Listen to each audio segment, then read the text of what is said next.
Here's a rub, which might just replace pills.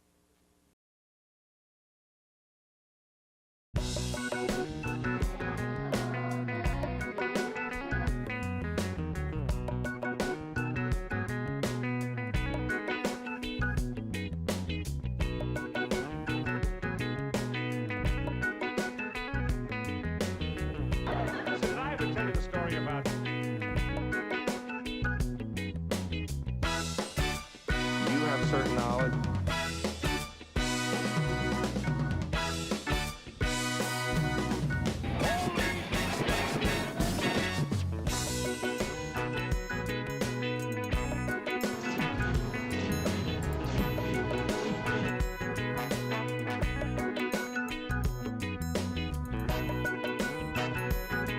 Sport wagon.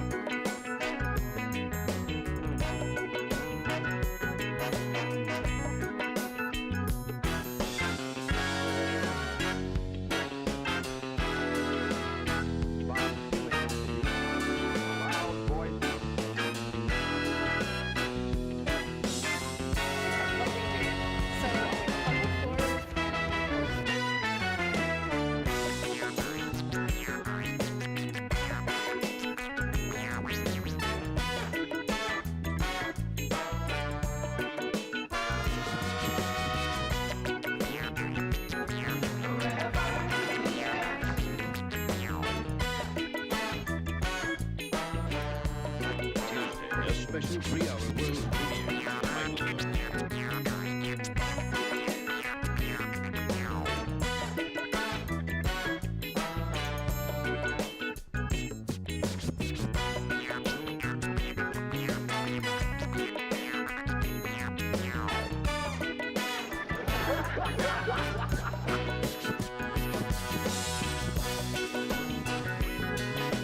Here's a rub, which might just replace pills.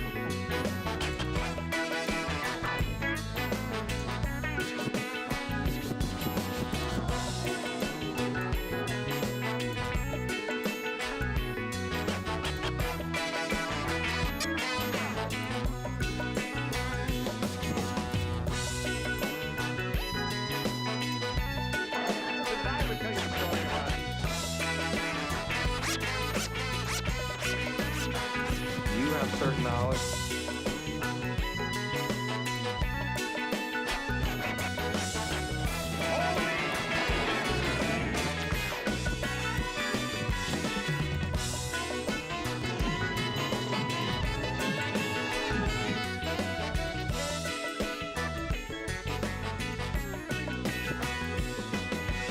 Sport wagon.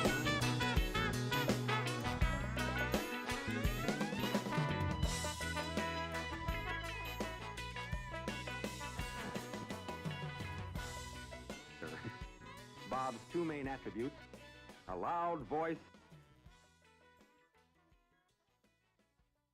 We have what we do. So we have hardwood floors and of course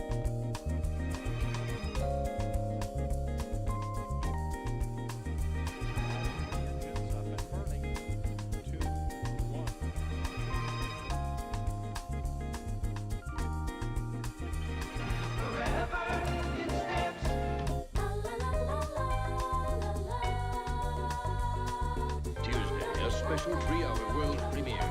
Michael York.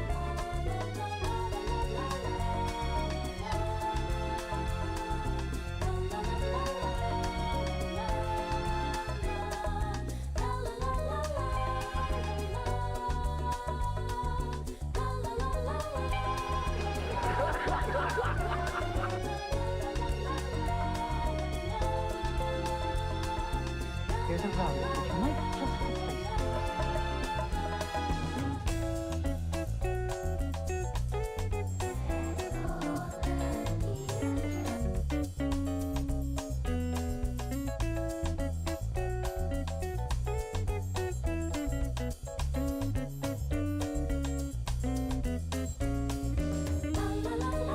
Tonight we tell you the story about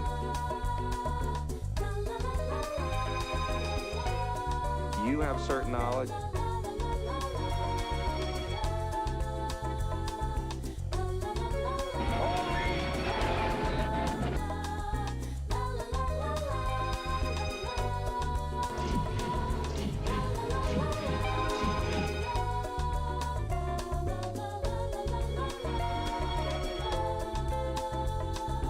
wagon.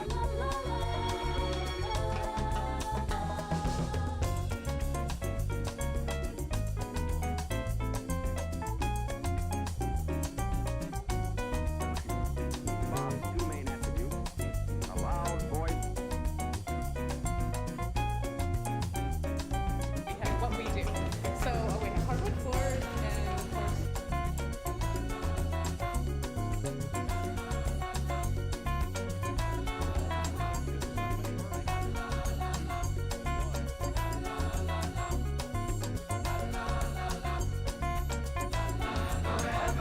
Tuesday,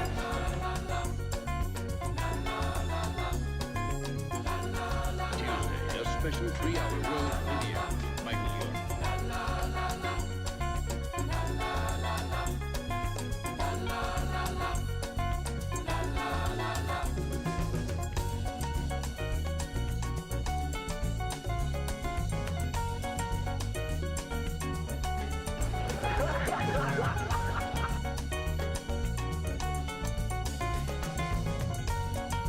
Here's a rub which might just replace it.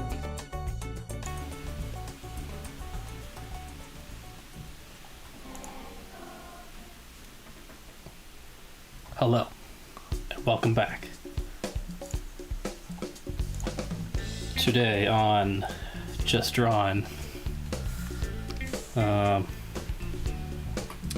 pretty much doing the same exact thing as last week. Well, actually, not really. What is it? And all of a sudden, my animation program's starting to get all funky. I like this music. How about we let's do something like this. I'm gonna pause the music. We're gonna play the animatic again. I recorded, just a small part, but I recorded new lines for the alien. I think those. Finally. It'll probably be like the final audio for the alien creature. So I'll just play this and yeah. Finally. A completely unexplored planet teeming with alien life just waiting to be discovered. Isn't it magnificent, Finley? That's right, sir. Hey, do you know if we have any more 9-volt batteries? Preferably one that isn't coated in hair gel? Finley! Something's coming.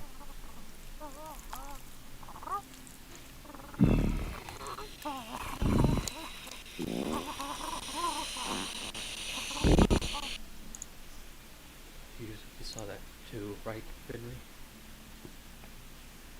I don't want to be an astronaut anymore.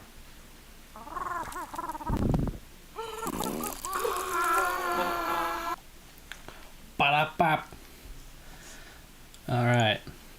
I'm gonna close a program in the background because it's hogging up a whole bunch of power. Music back on. All right. So.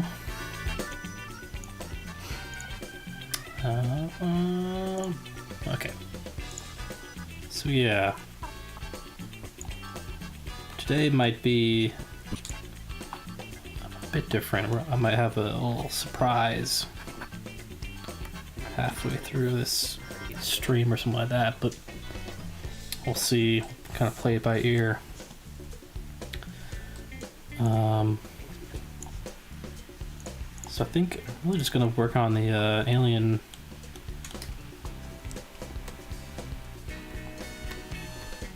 Oh my god, still so goddamn laggy. What's going on?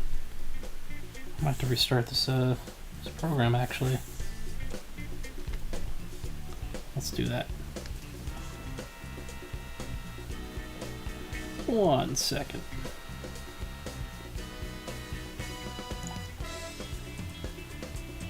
Let's do this. Let's go here. Let's click that. We're gonna click that. Wait for it to open. It's gonna load a bunch of stuff. And then... And then... And then...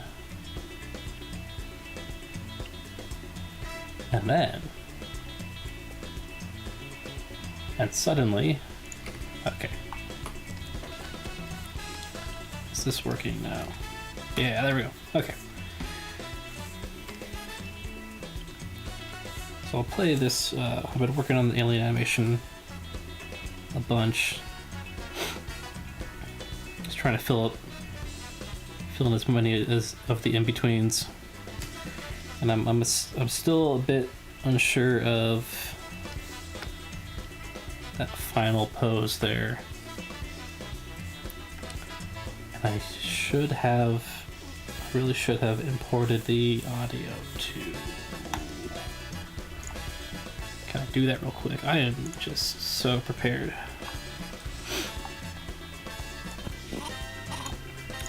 So what's this track? Tequila!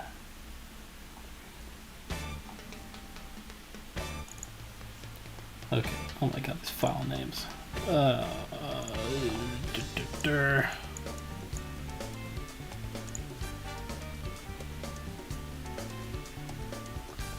Theo, alien, oops, okay. 314, oh my god, 314.05. Let's do that. Let's go to Harmony. I've like forgotten how to, okay. Sound.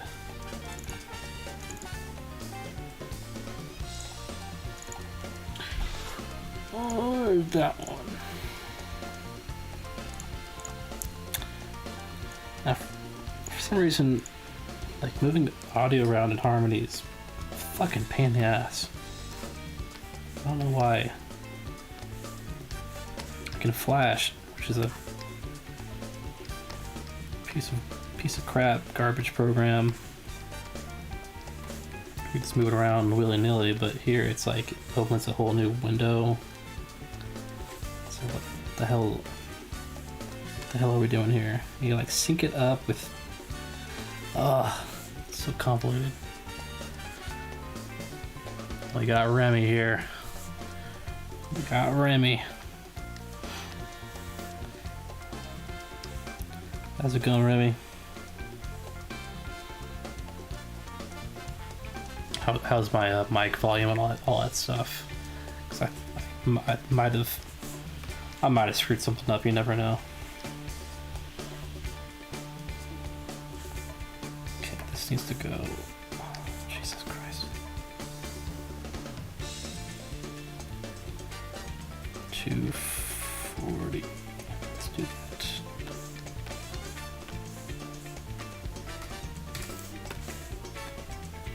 Everything sounds good.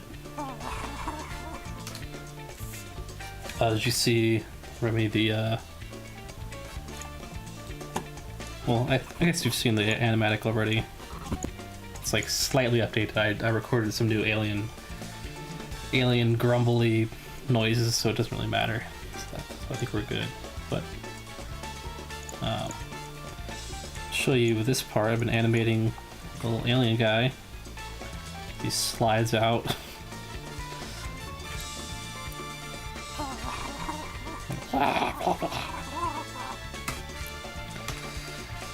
So we got that going on.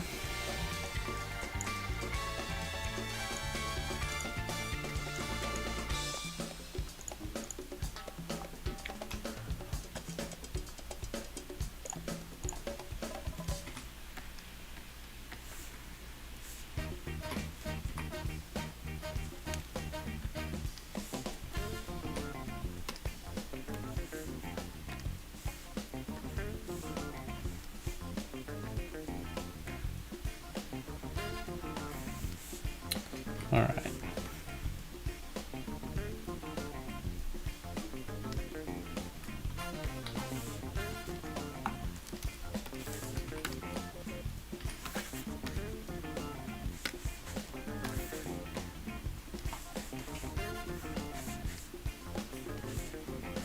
So now that I think about it, animating a bit of sound or dialogue here, so it might be actually like really fucking tough for me to do while I'm streaming and listening to music. But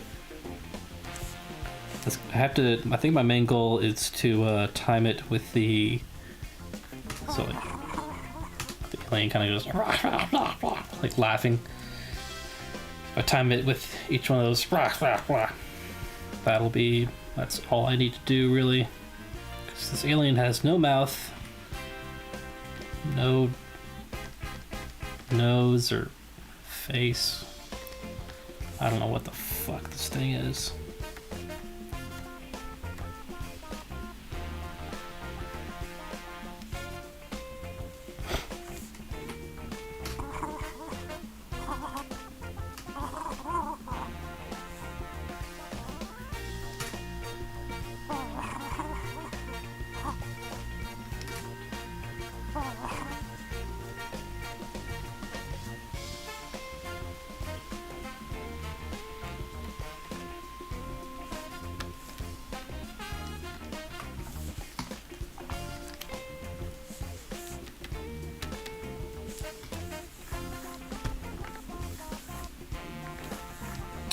I've also not drawn anything today, so I'm going to be super rusty.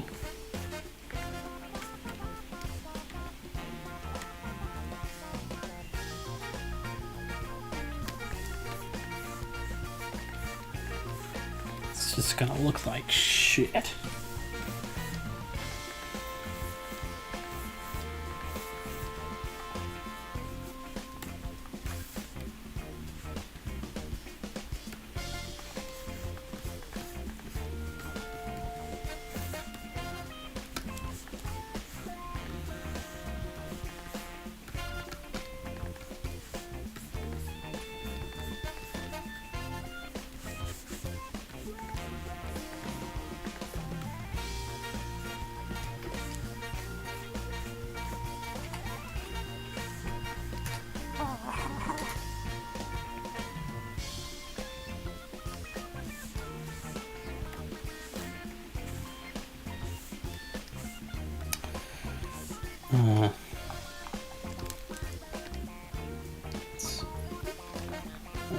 Let's do this.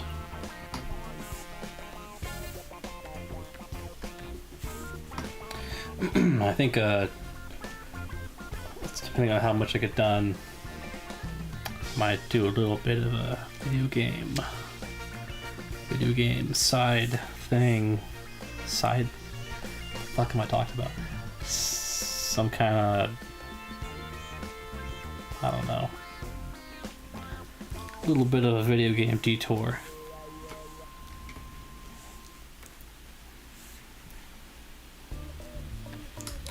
That might involve space. Isn't that fun?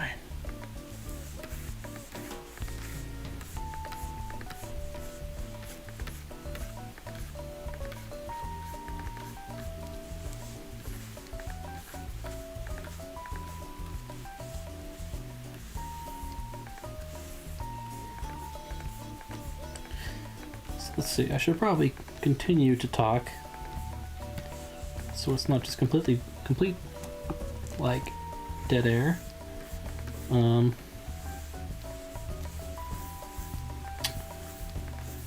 Let's see, this week you know what, I watched a movie called Gravity this week.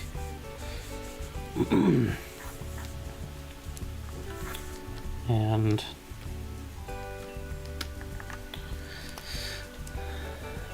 which game? Oh, you'll have to wait and see. Although, Remy, guarantee you, this probably won't be that interesting to watch. It's a certain game that I love very dearly. It does involve space, tiny green alien men. You know. Just saying. I'll try and make it entertaining, you know. Anyway, back to space. I watched Gravity with George Clooney, Sandra Bullock, directed by Alfonso Cuarón. I don't know. I think Cuarón. Came out 2013, and I gotta say, it was pretty damn good. Yeah, Minecraft, definitely. It was good. I think, like, I loved how it looked. I even liked the, like, super long takes. I usually don't like long takes in movies because there's really no reason to do that. In my opinion, I kind of get bored. But I thought, like, I think it worked for the setting being space in low Earth orbit. And I appreciate how it wasn't, like, entirely a disaster movie. I was kind of expecting that when I started it. I haven't, and I don't really know anything about the director too, so I just knew it.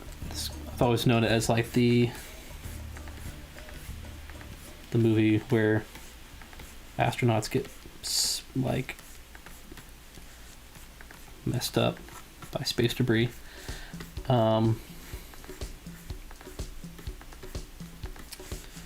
Yeah, like visually, I thought it was incredible. Oh my fucking god! Like you gotta be fucking kidding me. 1917. I actually love that movie a lot, but I like it. But again, I like it more for the like story. Not long takes are like, you know, technically very impressive, but it's hard to fill every second with like something interesting. Interesting, I think. Like, I don't know, but that's a movie that does it well, and I'm sure tons of other movies do it very well. It's just like a personal taste thing. Yeah, Gravity. It at times it seemed a bit like, I don't know, a bit too like student filmy, if that makes sense. Like one of the most bizarre moments was like, not bizarre, like, I don't know, it's probably the wrong word. Like there's a part, it's hard to describe because it's a visual thing, but it's like Sandra Bullock is floating. She makes it inside the ISS, I think. You know, running out of oxygen. Barely gets in there. She gets oxygen running again, starts recovering, kind of just sits there, it's floating in space. She's kind of floating around, and like she, you know, curls up in like the fetal position, I guess. And it's kind of like it's her floating there, and the background is the circular airlock of the ISS. And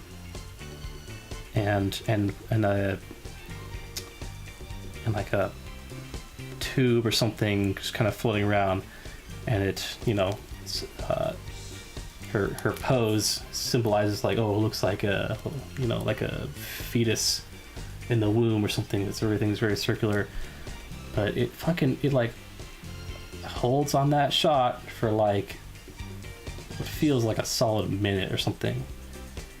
And because it's all one take, and it's a very like calm scene, everything's kind of settling down, everything kind of gradually, like she floats into that position or in that point in space, all the tubing floats around, and slowly kind of you see this image forming. Oh, she looks like, you know, like just like a baby. Isn't it a metaphor for human exploitation, all that stuff? And like, and so it's cool when it's like, oh yeah, well, look how everything's kind of forming. I get it.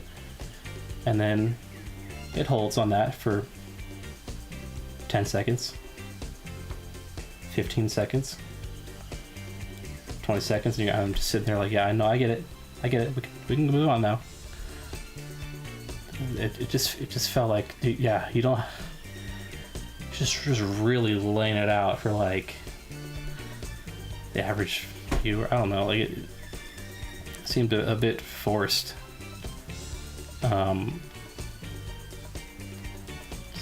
That was probably the one part that just stuck out to me. There was a few other parts where it was kind of like it lingered on some shots that were like at the very end. Spoilers if you haven't seen this 11-year-old movie, but she returns to Earth. Wouldn't you believe it? She survives. She splashes down in like a lake, and the capsule sinks to the bottom of the lake. She has to swim back up, and you know, she crawls out from the water, you know, and then she slowly lifts herself up under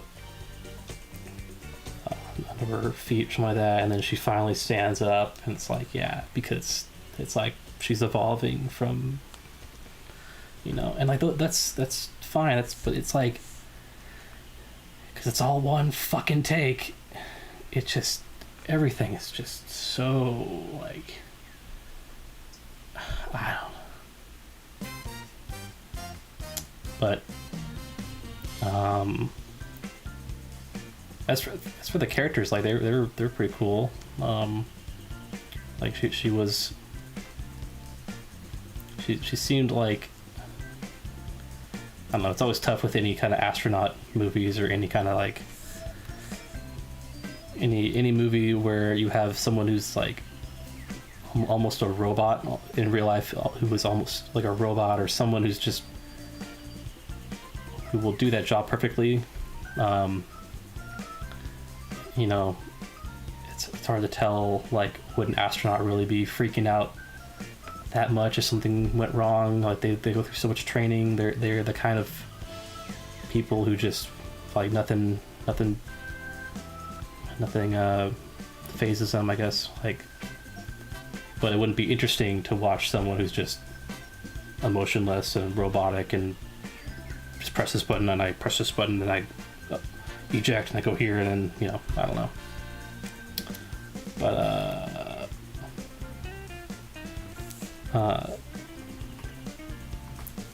now as someone who like knows probably too much about space, excuse me, there were a few very, very small scientifically inaccurate errors in the beginning shot when George Clooney is piloting the MMU around the Hubble. They would not actually do that during a mission.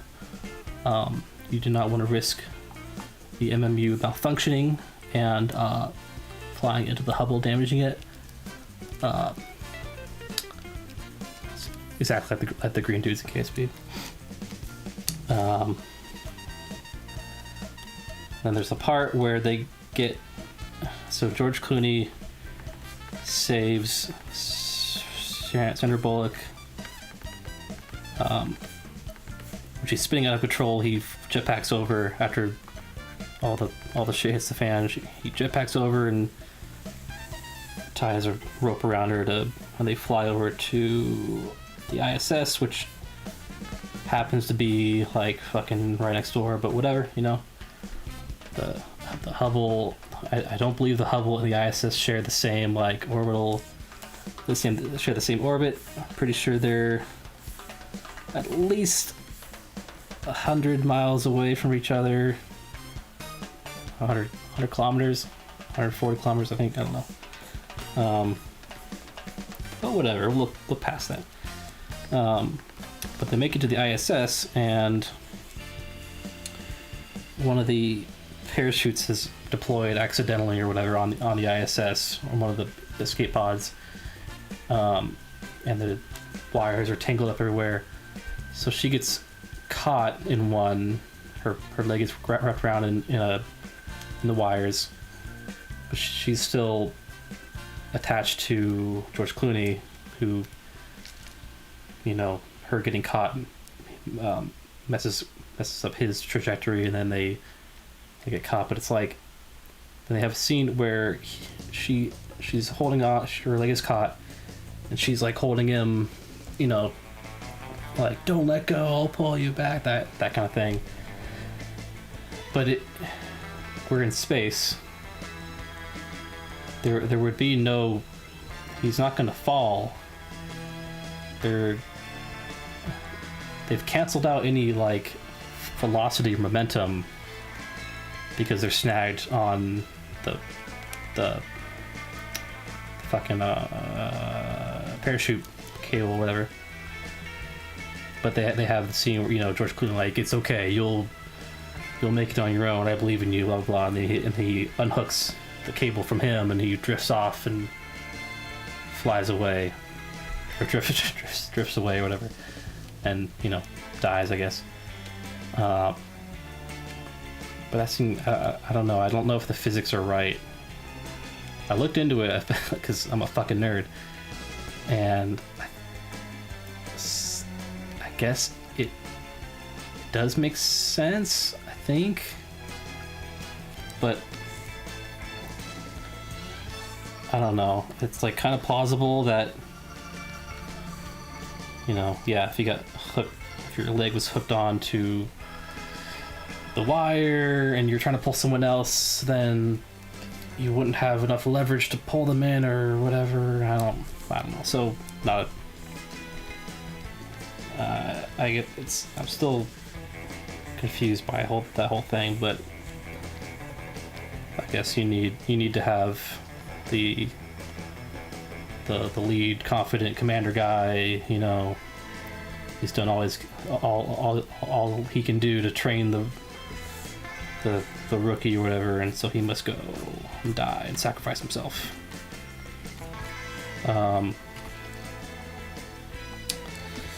Let's see what but it's still a great movie. I really enjoyed every second of it. Like, it was fucking awesome to see the it was ISS. They had Hubble, of course. Fucking greatest telescope ever. Let's see. They had a, all right.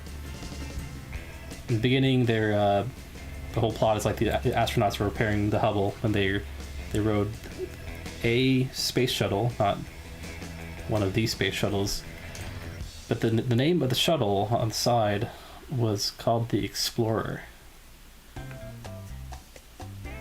Like, what kind of fucking bullshit name is that?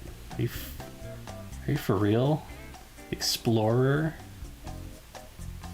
You had Columbia, you had Challenger, you had Discovery, Atlantis, you had Endeavor, and then you get Explorer.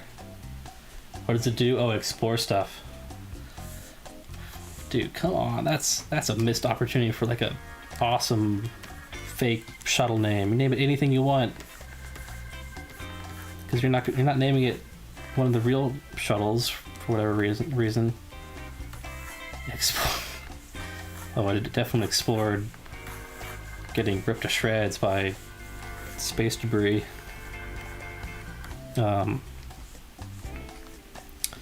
That's a minor thing, you know. Okay, I'm drawing their eyes in different. They are actually.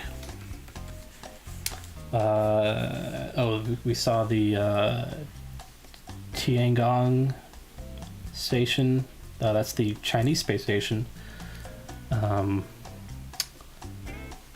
Which, like, they show the full constructed one, which, you know, this movie came out 2013. The station they showed in that movie was only created or constructed back in like 2021 or something, just a few years ago. But whatever, you know. I like seeing that big old station because spoilers again. towards the end of the movie where that station is starting to re-enter the atmosphere. So you see everything just shaking in the air stream. Excuse me. It's starting to re-enter the atmosphere. So all the bits are falling off and everything, and like they did a great job with the lighting in that fucking movie. Oh my god. It's weird because they're circling the Earth, so it's, you know, every whatever minutes they're going around to the dark side, so they time it just right where you get some cool dramatic lighting on the sunset. So yeah, that was pretty sweet. Exactly.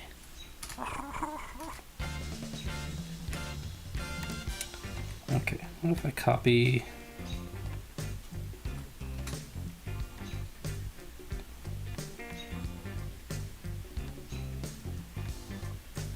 What is going on here?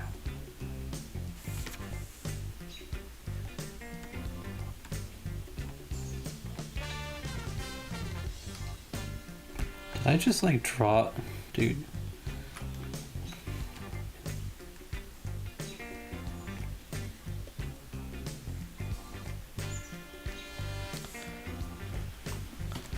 I'm gonna lose my mind. I can't figure out which. I might have just like gone full autopilot and like traced over the thing I just drew already. Oh god, dang it.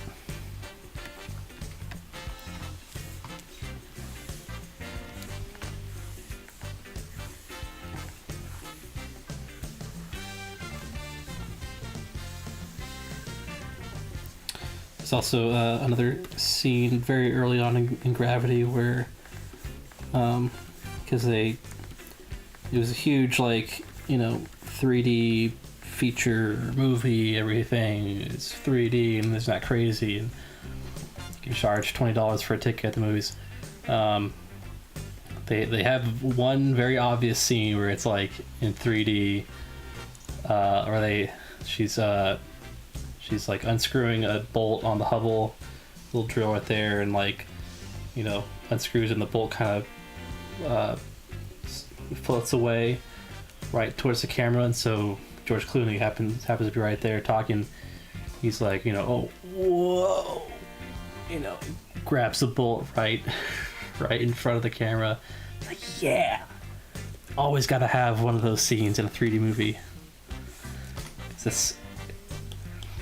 It's because it's so fucking funny when it's just like you're watching it in 2D. It's just, yeah, you grab, it's right in front of the camera. You just grabbed it. Whoa. So goofy, but I think there might have been another one of those scenes like that wasn't that obvious, but the rest was like, you know, they showed restraint, that kind of stuff. I could see watching it in 3D for like the not stuff popping out at you, but the depth, I guess. Yeah. The depth of like space and then the earth below you and stuff like that. That'd be pretty rad. Okay. Let's see how this. Oh. Gotta draw them eyes.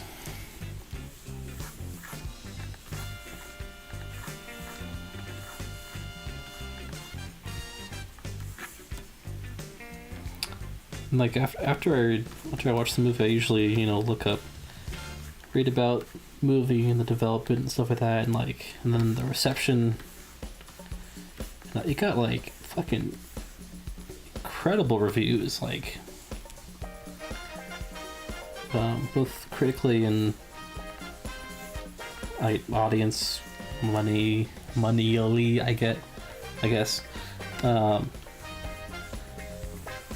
And it was technically fucking almost perfect, but you know, the story is like fine. It's, like there's two characters and they kind of do the thing where, like, you know, the main character's like, she lost her kid, died when she was really young or something like that, so, you know, why did she become an astronaut? Well, it's just to focus on something that matters and blah blah blah, like that kind of stuff. And it seemed a bit like, yeah, okay, you know, this is the part where character exposition happens and for backstory, whatever.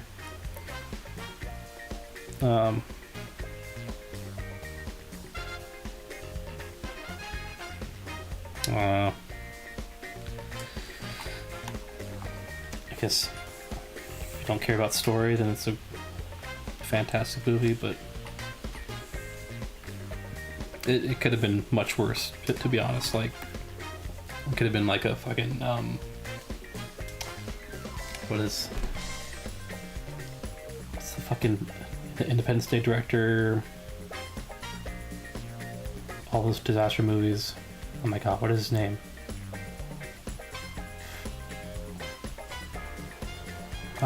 Not Jerry. Shit, I don't know. You know who he is. It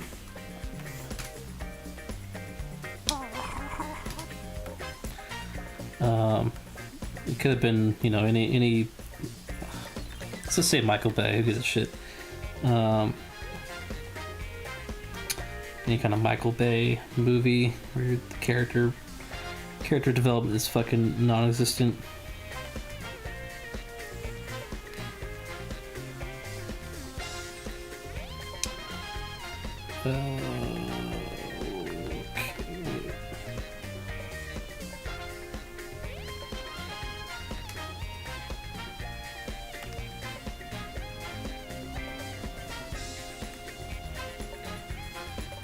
Oh, sneeze.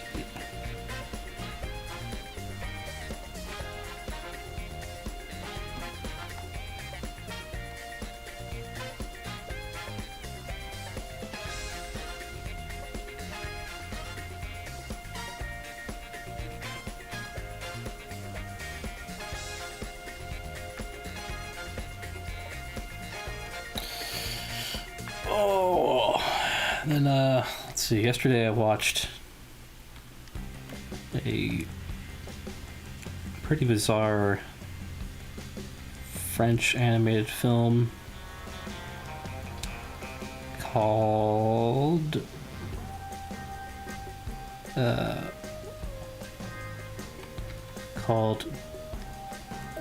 Gwen or the Book of Sands. It's like Gwen, comma, or the Book of Sands. Was it the bike one? Triplets of Belleville or something? I'll think of bike. Triplets of Belleville. If you're thinking of that one, it's a fantastic movie. Yeah, okay, yeah. I watched that one for the first time like a few months ago, and I was it's a fucking incredible movie. Oh my god. Yeah, Gwen or the Book of, it's like Gwen, Book of Sands or something like that. Let's see, the plot was impenetrable. I think it was it's only fresh. Hey, it's, you know, it's a good ass movie. Directed by Sylvain Chomet or something like that.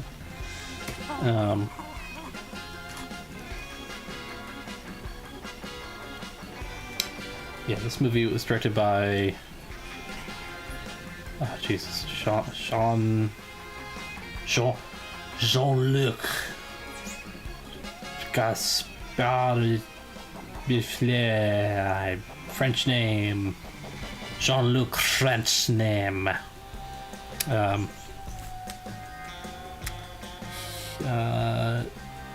it's about a like post-apocalyptic society or world where wrong layer, where humans are like reverted back to, you know, simple nomadic lifestyles or something. And it takes place in the desert, and there's some omnipotent kind of anomaly or something that will just randomly drop, like, you know, random stuff from the sky, stuff like you know, bathtubs or shoes or stuff like that, and it's a complete fucking mystery as to what that thing is and why it's doing it,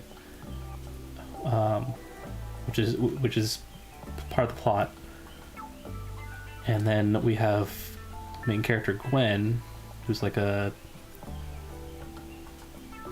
13-year-old girl, I guess. She becomes friends with like a boy from this tribe who is then kidnapped by this anomaly deity kind of thing, and so she goes on a journey with the tribe elder who might have been like the grandmother of the kidnapped boy or something like that. Not really sure. And they travel across this bizarre landscape to a like city inhabited by humans, and they're like a little more advanced. And then they find, you know, that the people in the city like worship this anomaly. Apparently this is where this anomaly resides. Spoilers, I guess. And god damn, it was the like environment design, the landscapes and everything were awesome. They were some really cool shots. The animation was a bit limited, like they would use a lot of cutout animation, which is like they'd draw, you know, let's say, I don't know, got someone there or something. So this is, oh, excuse me, this drawing would be on its own layer, and then they wouldn't draw like a new frame like that or something. They would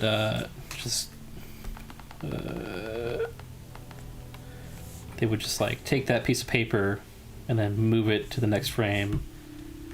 So you have a lot of like, and they use like a kind of, they'd be like puppets out of characters, piece of paper, I mean.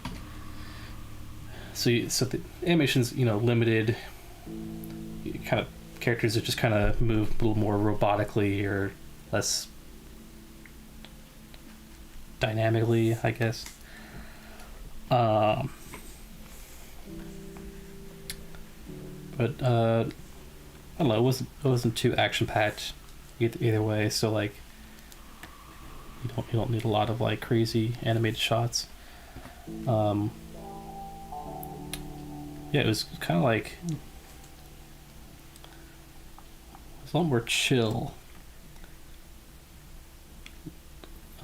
Like there's really no antagonist.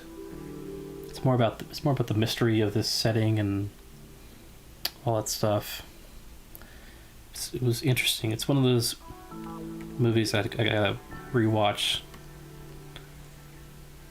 Like, because the first time you watch it, it's fucking just, I don't know what's happening. I don't know.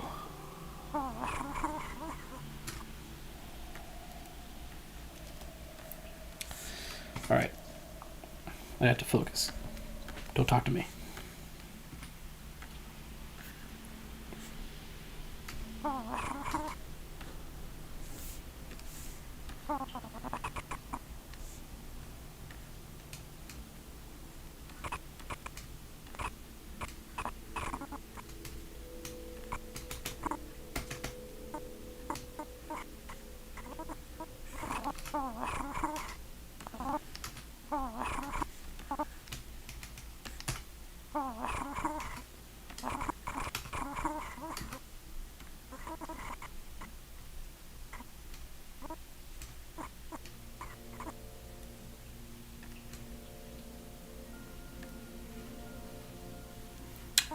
I said don't talk to me now.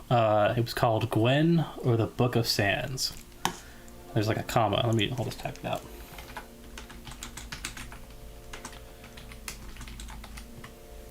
Came out like 87 or something like that. And like there's a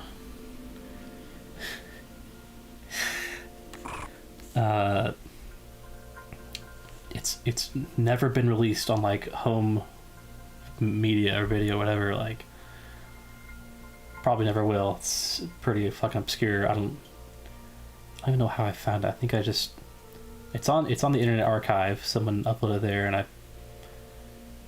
think that's where I watched it. It's like, you know, no one's selling it. I'll fucking buy it. But I think the director that directed other stuff, that really narrows it down. I don't remember the director's name. I'm pretty sure it's like Jean-Luc something. That's your homework for this stream, Remy, is to go find that director's name and write a 10-page essay about it. Just his name. Not anything else about his life or movies or anything. Just the name.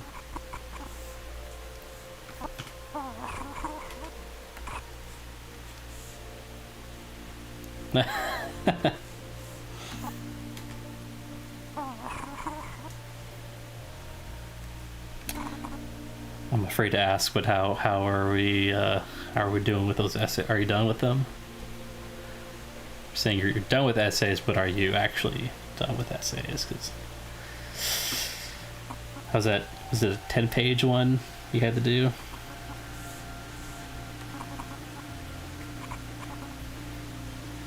Ugh.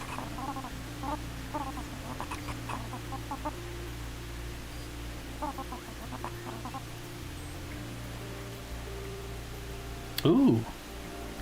Congratulations. First graduation.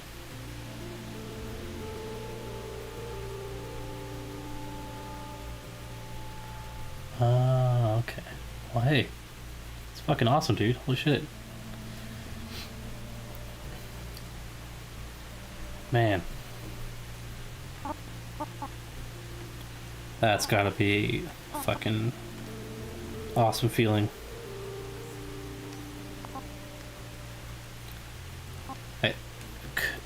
Well, I was gonna say that could have been the last essay you've ever written, had to write, but if you're going into like history shenanigans, there's a lot of writing there. Oh wow, holy shit.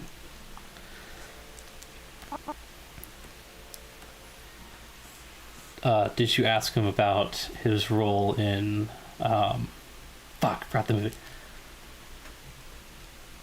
Icebreakers or something? I think that was he was in a movie like right before he was cast in the Lord of the Rings. thinking of the right person, right? Sean Astin. He's the Lord of the Rings actor. He was cast in like a snowboarding. Okay, snow. Not really a snowboarding movie, but like an action movie where terrorists take over a like ski resort that he works at, and he's like, you know, he's playing fucking Sean Astin. And I believe Bruce Campbell is the villain in that, and you know, he's great. But you need to watch the Riff Tracks version of that movie. It might be on their YouTube channel. Riff Tracks is the guys from Mystery Science Theater, and they'll like write jokes and record commentary for like tons of shitty movies. I found out about that movie because of them. It is so fucking funny.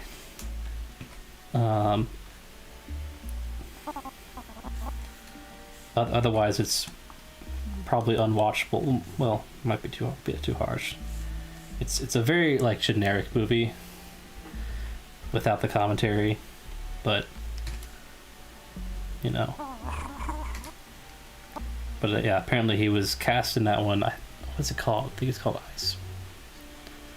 Icebreakers or Snow Blasters or Ski Fuckers or whatever. I don't know. But he was cast in that right before landed a role in some kind of indie fantasy movie no one ever heard about. I don't know.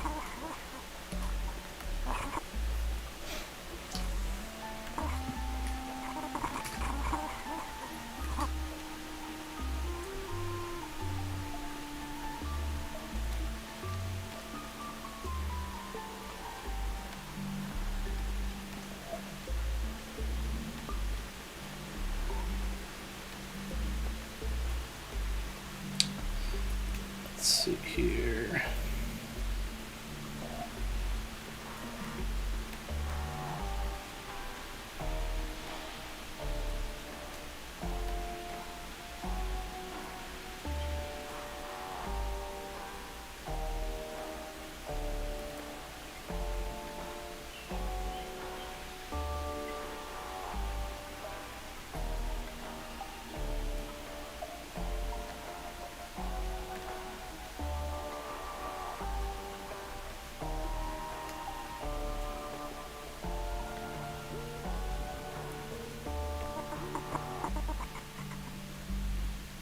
Skeef.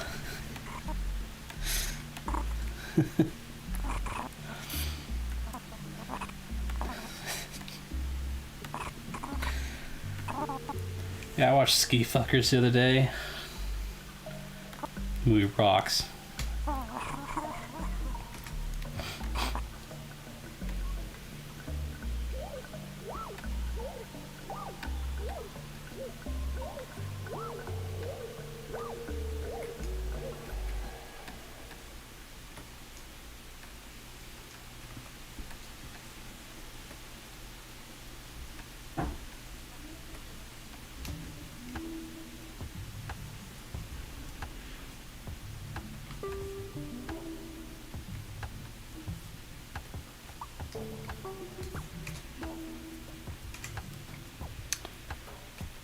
Okay, let's copy all those.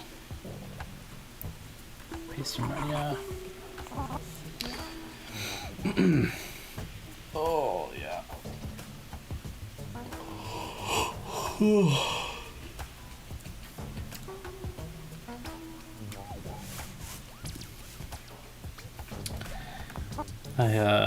I made some burritos today.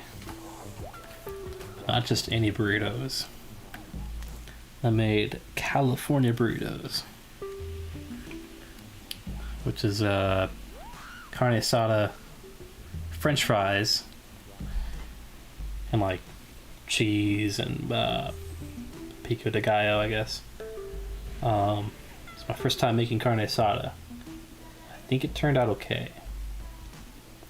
It was a bit, just a teensy bit too chewy. I think I wanted to make it a little more charred, more crispy or whatever.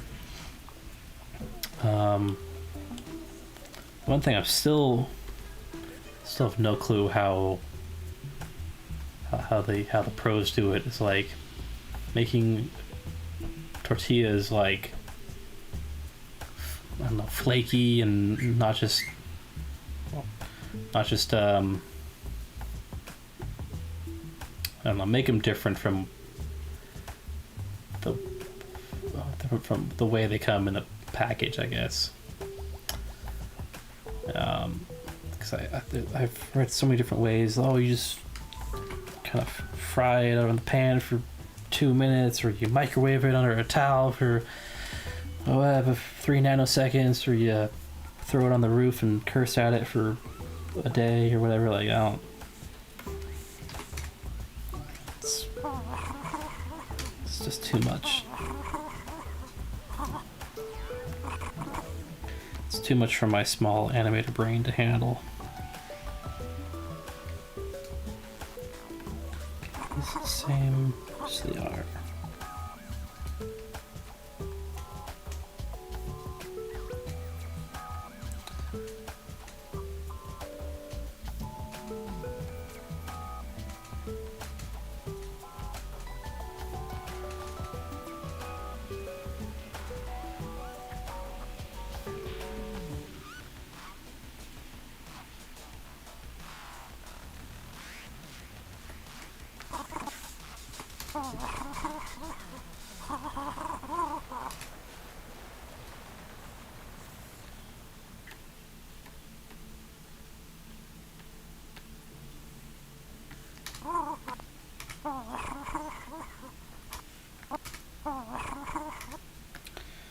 I bet this sounds really fun to hear. This is what it's like being an animator. You listen to the same clip hundreds, if not thousands of times, scrubbing through like this, playing it back, forth, back and forth, back and forth.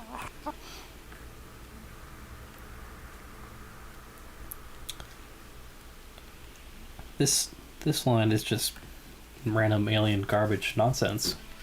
But when you get to animate a certain line of dialogue, that line of dialogue is permanently ingrained in your head for the rest of your life. It is I don't know. I don't know what it is. Madness.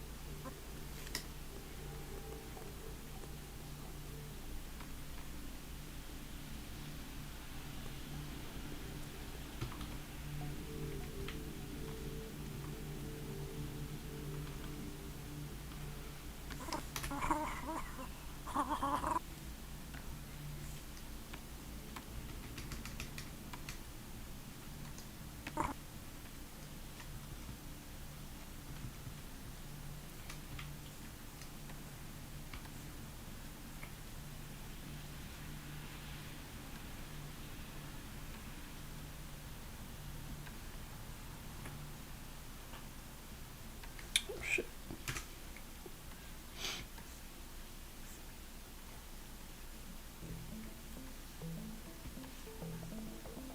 Oh, God damn it.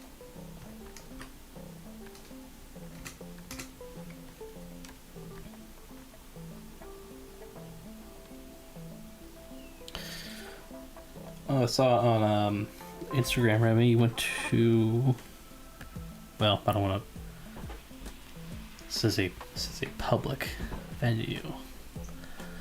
Went somewhere that was really cool. I think I saw it on Chris's Instagram.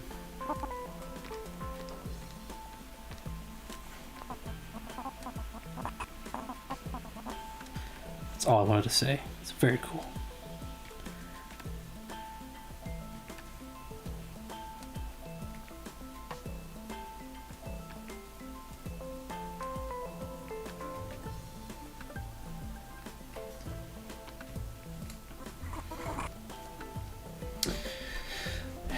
Yeah, that's right. You can only go to cool places if you are cool, so...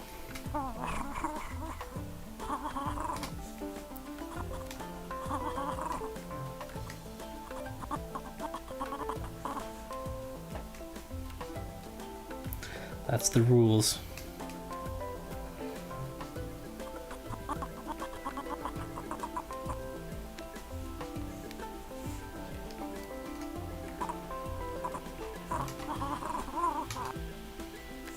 Okay, I think that's...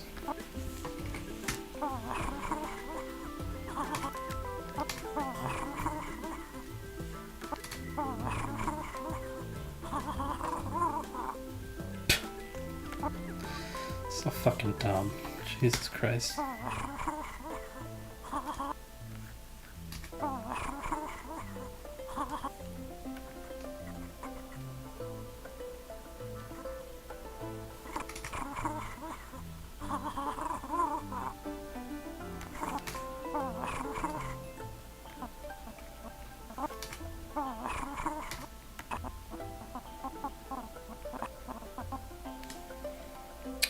Alright, you know what?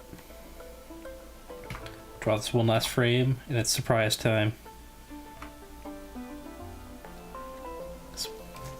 Yeah, we're at an hour. I wanna get that. We'll get this surprise up and running.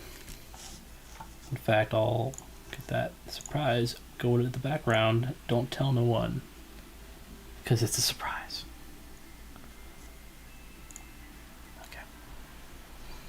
What's up, $4.99 chicken strip basket meal?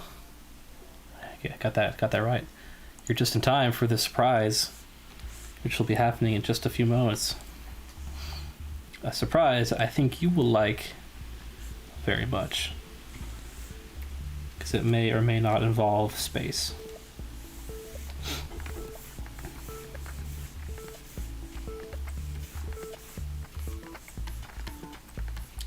Just been animating this alien.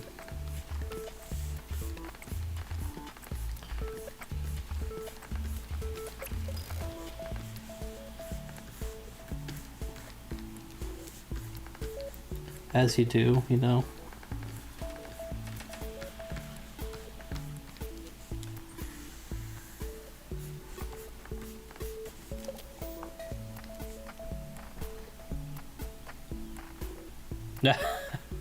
Don't spoil it, Remy. That's right. Space is the greatest thing. My shoe keeps like squeaking. Can't tell if it's picked up on the mic or not.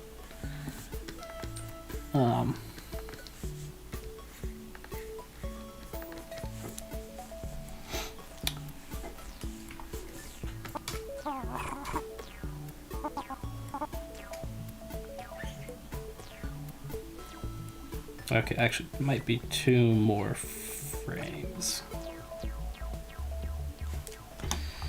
Sorry, I know.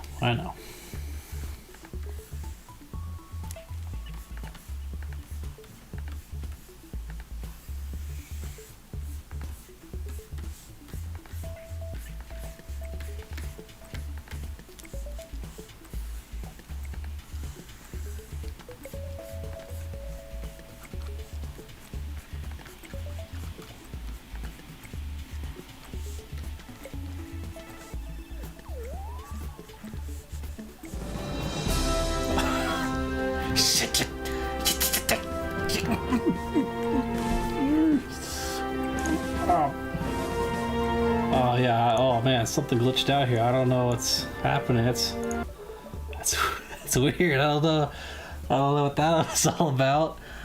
Holy fuck.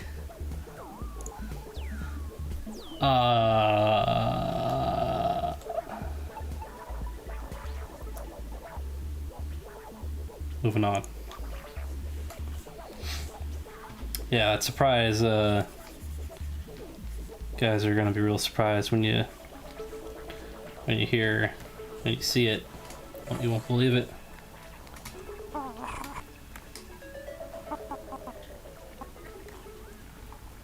I'm gonna fucking drop the tentacles, goddammit.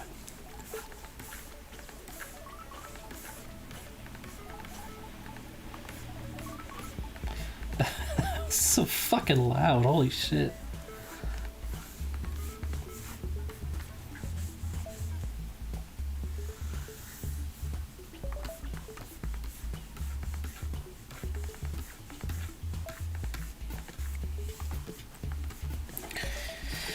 Alright, let's see here.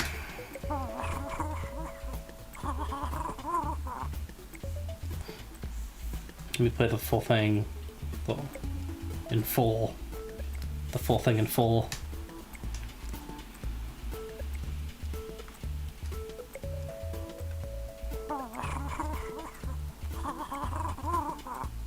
Okay. That's good for now. It is surprise time.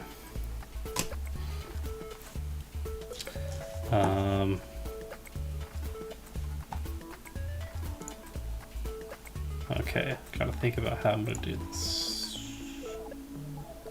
Let's take this one.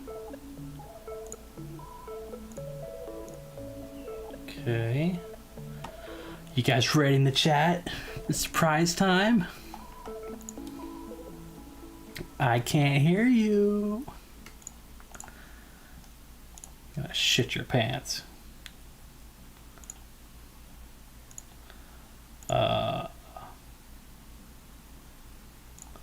On uno momento here.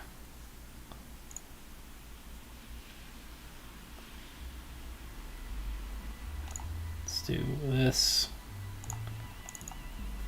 Bam.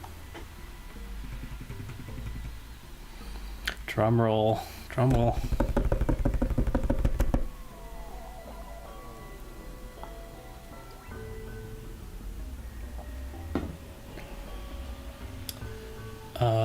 One second. It is loading. Something's loading. That's right. Get those pants shitted. It's time to shit those pants. Okay, I want to move stuff around on the screen, so let's go. Hopefully that works. Hopefully this works. And let's go with this antique. Let's move this over here. Oh shit! Fucking almost knocked the table over. And here we are. We are in Kerbal Space Program.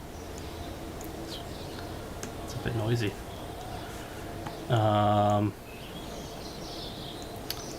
we gotta look all the way over here for like the chat now. Now we're looking. Yeah, it's just. Anytime I see some Twitch chat stream or whatever with like 1 million people, it's just millions of fucking random gibberish things flying by. I don't know. Alright, so I figured we talked about Kerbal Space Program last week. Figured I would give like a tour of my save. This is my save I've had since high school. So like 2013 or 14 or something like that. So I guess for Remy here, the Kerbal Space Program is a game about space. And you build rockets to explore, you know, like the moon, which is called the moon, or beyond. There's an entire solar system of planets. I have a bunch of mods here, so I have a lot of planets and crazy shit.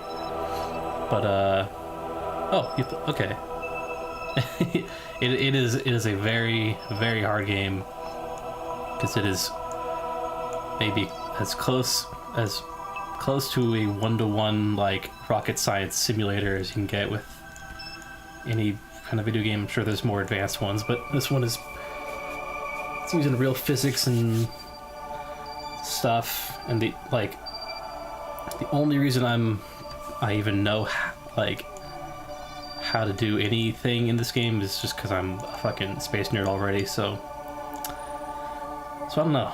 I do have. So we've got. I'll do like a tour. That's right. Yeah. History majors are. Their brains are too small, so sorry about that. Let's see. So I have a very explosive plan for the end of our tour here, but I'll start with like just a tour of stuff I've done over the years. This is one of the first things I did. I think it was somehow landed a rover on Duna, which is excuse me, which is this game's equivalent of Mars. Oh no. Oh no. No. Fuck. Don't crash. No.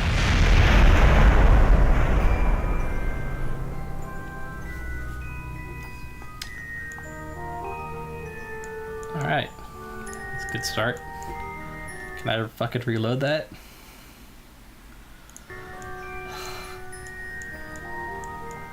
What did I lose? I can't see. How fucking perfect this fucking game. So yeah, sometimes the physics will freak the F out. What actually blew up? I think I had another ore canister on the back here. Well, so this is on Duna. So I've got, oh yeah, this rover kind of sucks.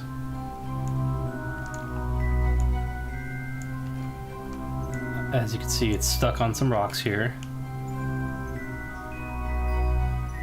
Okay, don't flip out. But I tried I tried to make it look like a praying mantis or something. There's no functionality here. This is just so stupid. It's got solar panels plus 2 RTGs, like what? 2 drills. I don't know. It's fun to make, but not something I'm real proud of, I guess. Starting KSP, hardly knowing anything, gradually. Oh yeah. Yeah, I first watched, or I first started learning about it by watching Scott Manley videos. Like probably millions of other, well, millions, thousands of other players. I remember watching tons of his videos on like, just learning from that before I even had the game. And it went on sale one year and I picked it up. And the rest is history.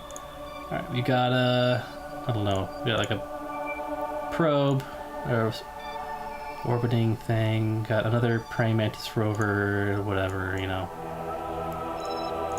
We've got a little tiny probe that landed on Eve, which is kind of unique because there's no real life equivalent of Eve. Oh my god, it's so creepy. This game, so I have like a pretty bad phobia of open water, and I'm trying not to look at the screen right now. I'm at the camera. This game absolutely triggers that phobia. I do not like landing in water here, so I'm just gonna pan around, let you guys look at the screen. Yeah, Eve is kind of the Venus analog, but it's like,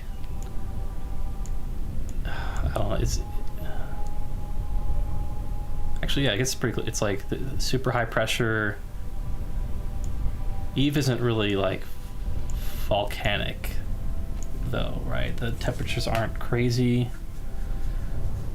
Also, there's no liquid on the surface of Venus that we know of, so.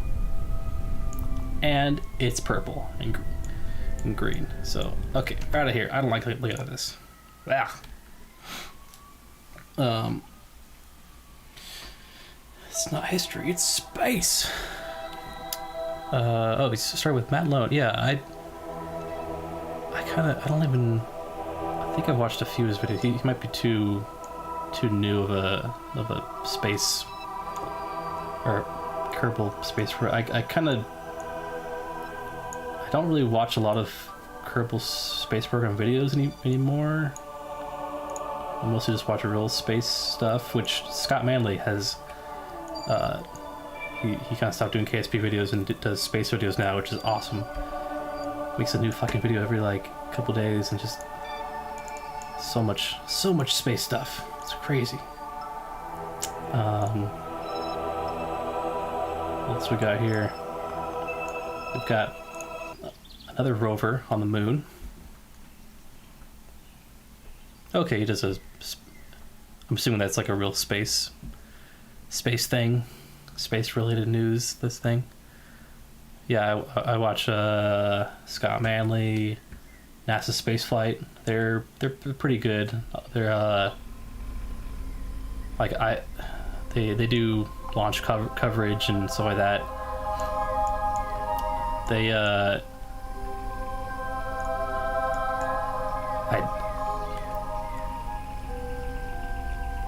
like with NSF, a lot of it depends on who's hosting it.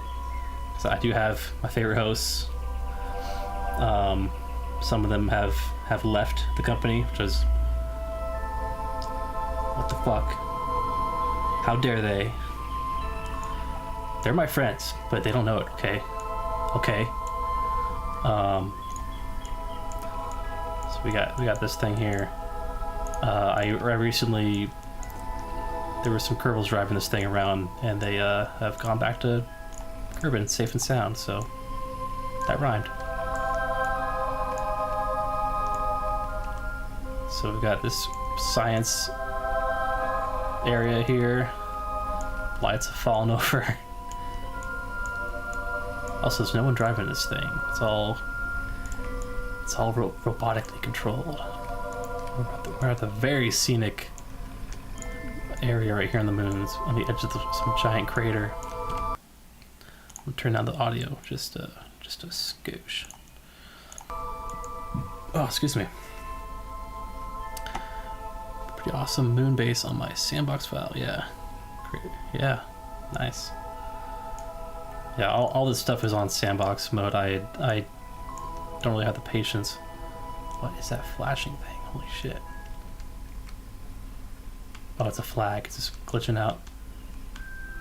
Yeah, I don't really have the patience for like career mode and all that stuff. I just kind of want to make something and then launch it immediately, and you know, that is so fucking trippy. So we've got that, and then 85,000 science. Holy shit, it's crazy. See, I don't even play career mode or anything, so like that number is. You could have said like 9 million science, and I'd be like, okay, I've got infinity science, bro. I made a shitty Minma space. We don't need to see that. The fuck is mixed folly? What is that a reference to? Some of these are like so old. These might have been some inside joke or something. All right, here we go. Here's the real deal here. I've landed 2 missions on Lathe so far.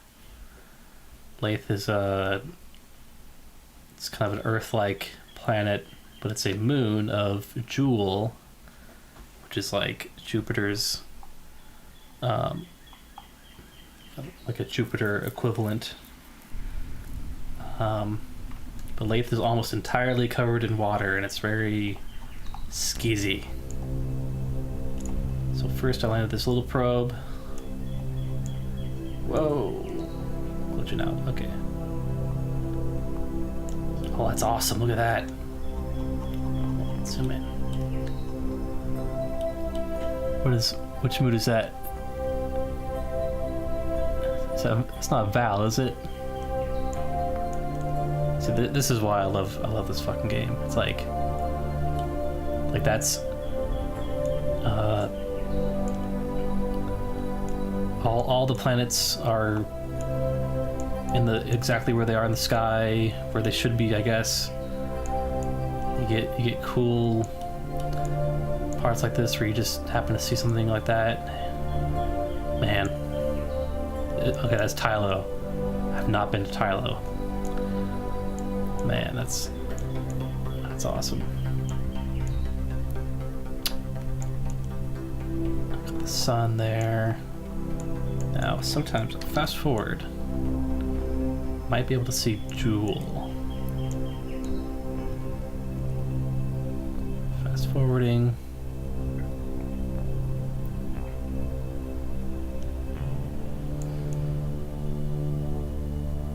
Or no, is it like tidal locked, so like you can't? I don't know if I can see it.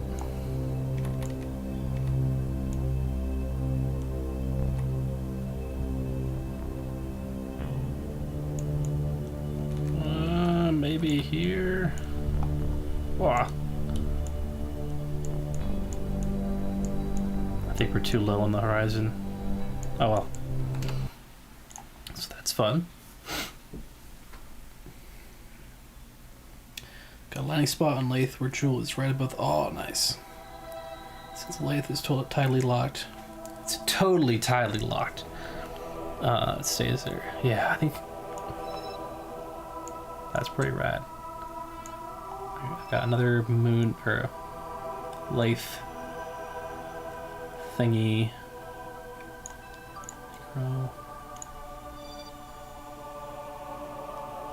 Okay, I think this one. I got a rover on Lathe, just hanging out.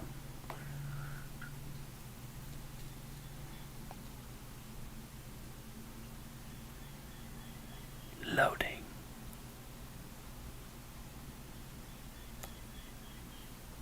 Loading. Loading. Oh my god, it's really loading.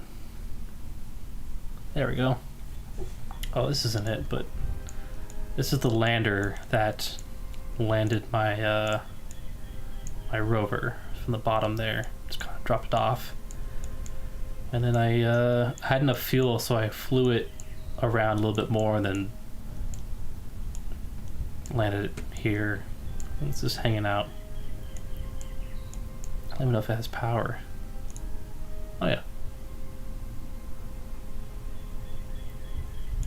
Okay, let's can I switch to, oh yes. There we go.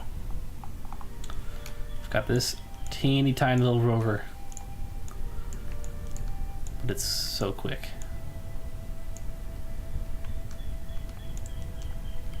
Look at the little guy. Look at him. So wee.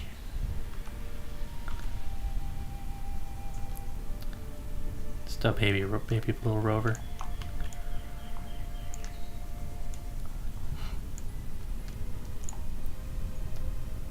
Let that come to a stop.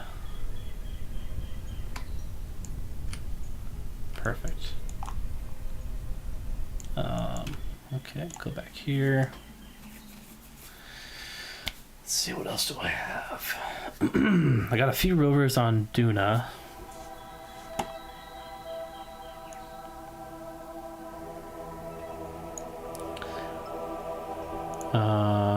Tranquility, okay.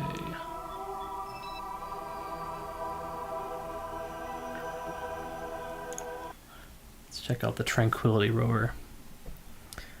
my second favorite part about this game is naming everything.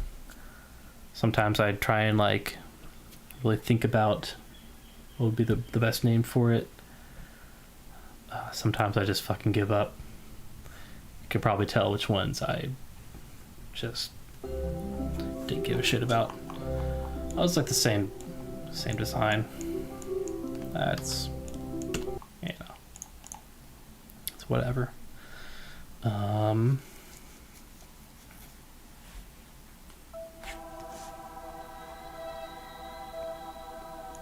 Let's see here.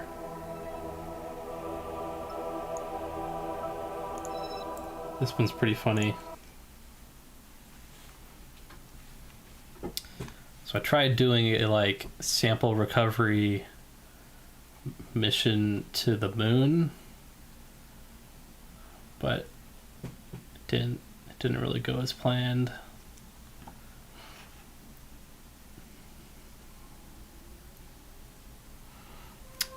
Extremely stupid names, yeah. Silly Planes Space Jet, yeah. Let's see here, so... Oh, what a dumb... So I think, like... That's gonna go, I landed it in a crater. So I made this thing, landed on the moon. It had like a big old ore container that would sit on top of this thing. And it was supposed to drill, you know, drill a sample of the moon, I guess, and then the ore container would fly back to the to Kerbin. But there was something that went wrong. I think it was like, it might have been something where like the ore couldn't pass through this docking port or something. Because I remember like not being able to harvest anything. And I just kind of flew it back to, I think it was still too, even empty, it was still too heavy to like fly back. So I think it crashed somewhere, but this little lander is still hanging out, you know.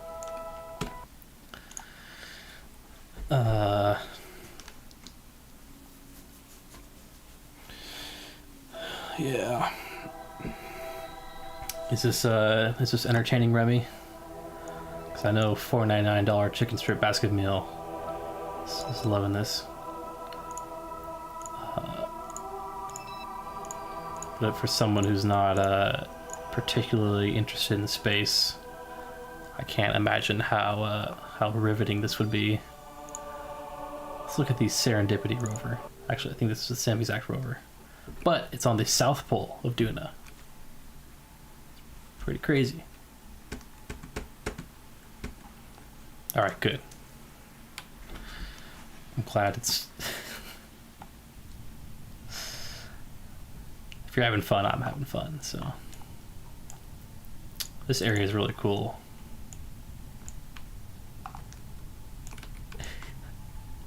He says, as it looks the same as every other fucking location on the planet.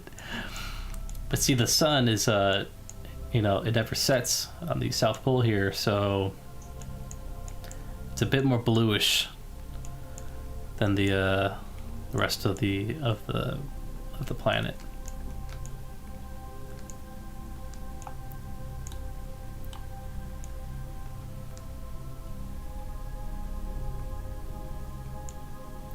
Somewhere over there is where I landed a crewed mission.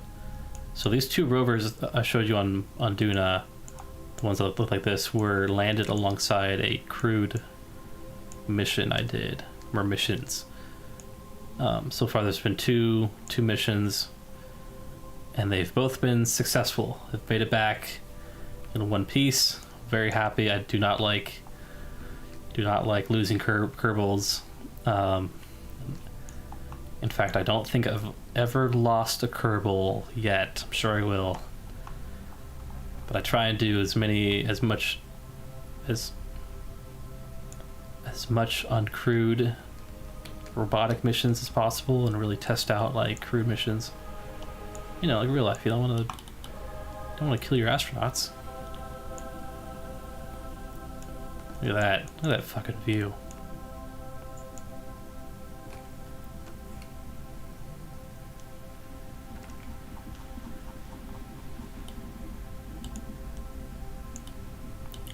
It's driving along.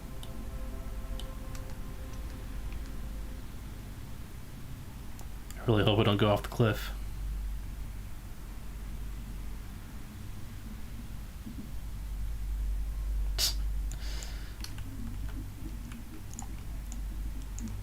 Oh my god. That really freaked me out. I thought that was a cliff. Oh shit. Alright. Next up. Next on our tour.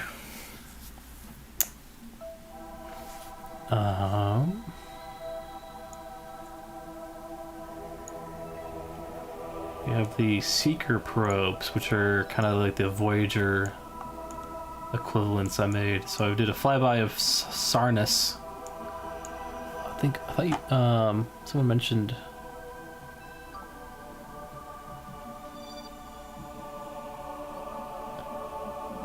Yeah, the outer planets. Well, that's it. Have I ever been to the moon's north pole? It's pretty mountainous. I've not been to the Mohole either. I don't think I've ever been to any of the like Easter eggy locations. I'm not that great of a pilot or a rocket scientist. I've only just recently started using like MechJeb for all the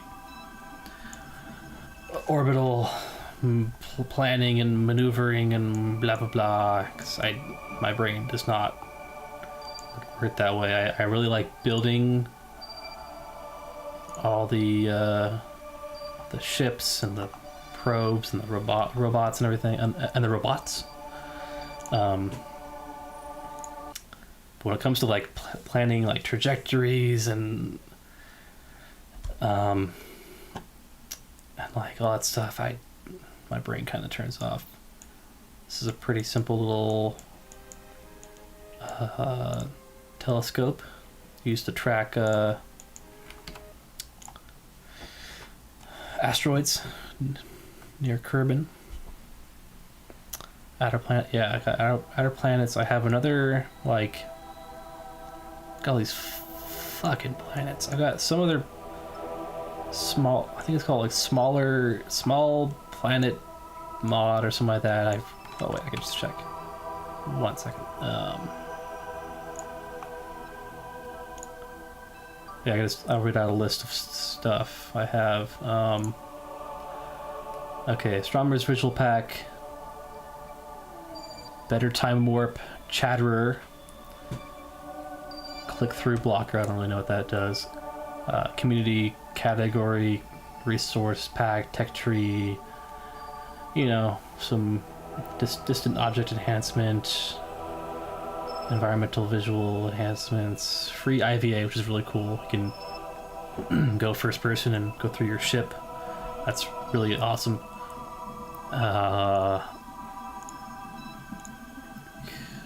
Community fixes, MechJeb. Okay, so the Minor Planets expansion adds a whole bunch of minor planets.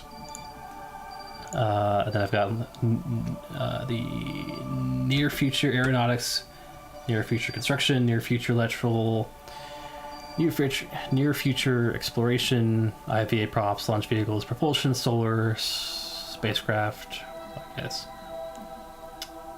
Outer planets. Got Parallax, which is really cool. That's the mod that adds all the like ground details and those props and all that stuff. Oh, excuse me. We've got Planet Shine, Scatterer, Re-entry Particle Effect, Renewed. I've just got a mod called Shabby. I don't know what that does.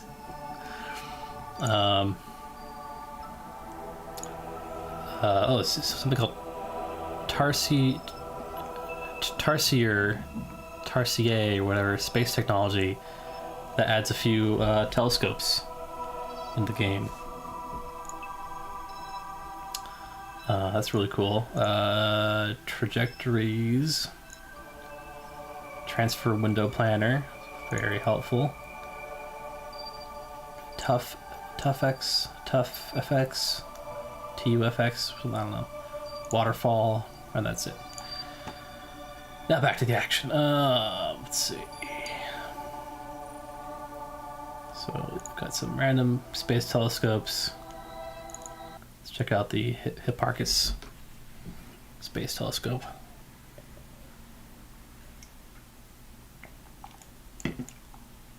There we go. So this telescope is part of the Tarsier space galaxy mod or whatever. Uh-oh, something's...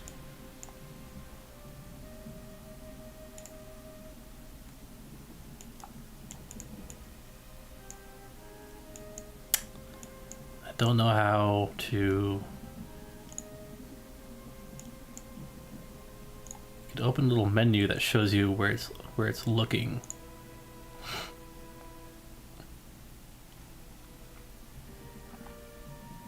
I think that's missing. Oh wait, is it here?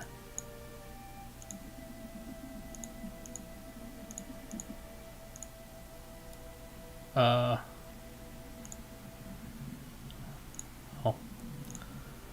That's not working, so I don't know. You can use that to zoom in on planets very far away. That's really cool. Alright, $4.99 chicken strip basket meal.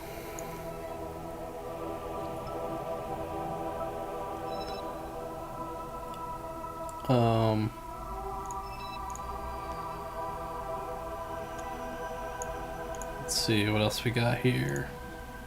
Got the Trailblazer rover. This is probably the largest rover I've made. It's the most like the Curiosity, Perseverance rovers in real life on Mars. We're back on Eve now. Where there's some giant alien bubbles or something. Oh.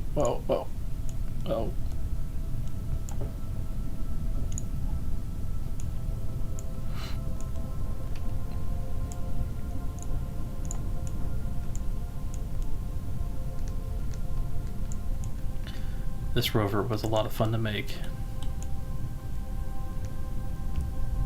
Just crammed it with like everything.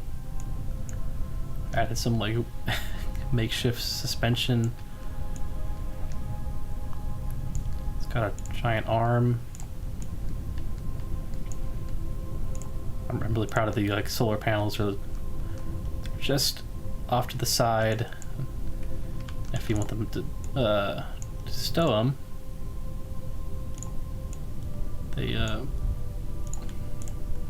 They go flat against the suspension there. So that's pretty fun.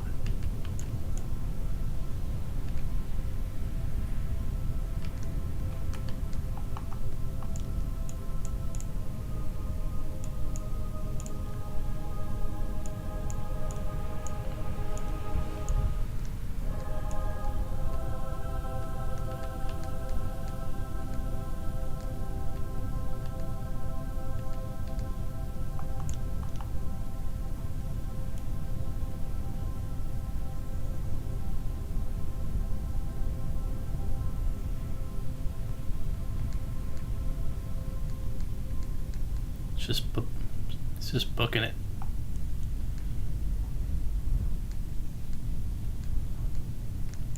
Alright, don't go too fast actually.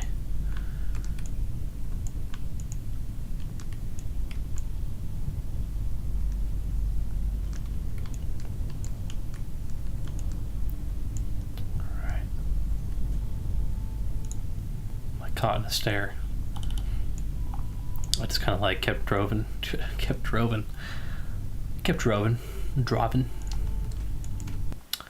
Let's see.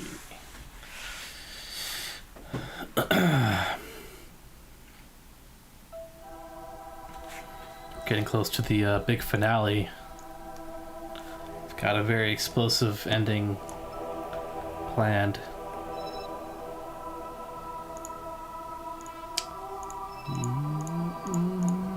Let's see here. I'll wait for $4.99 chickens for basket meal. $4.99 chickens for basket meal. That's fun to say. $4.99 chickens for basket meal. All right. So we got a dress lander. I've never actually said that word out loud. Drees. This is the series equivalent in real life. It's like a dwarf planet in the middle of the asteroid belt.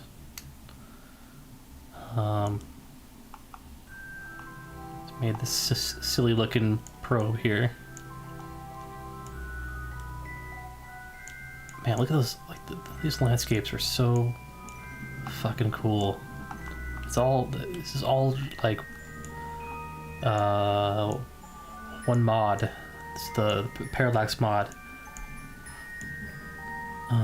Like all this, it adds new geometry that is like actually traversable, or there's like collision, I guess. I don't know how to describe it, but it looks awesome.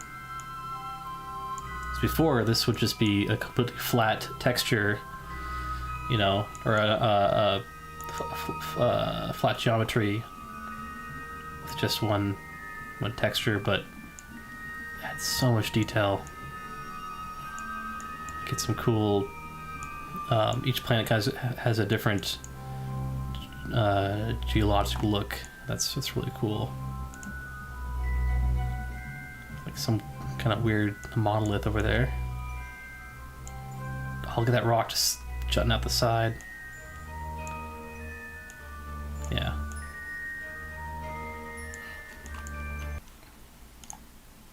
Pretty sweet.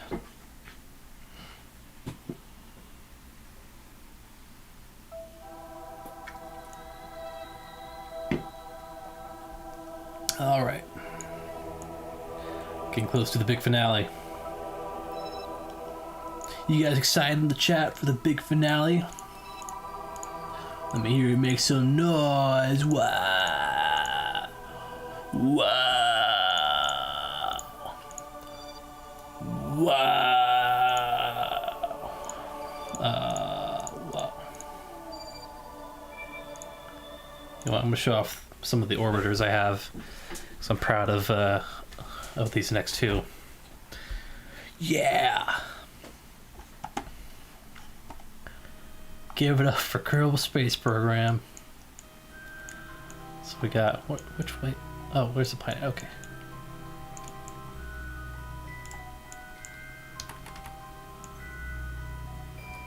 Let's get that in the sunlight.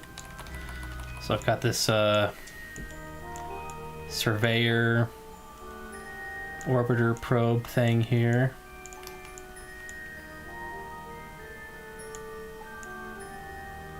It's got one of those narrowband scanner, magnetometer, antenna, gravity thingy. That was pretty fun to make. That and with every orbiter that I make, it. I'm trying to say like that orbiter carried the lander that I just showed. Kind of like a Cassini-Huygens situation. So that's pretty sweet. Got the Moho surveyor.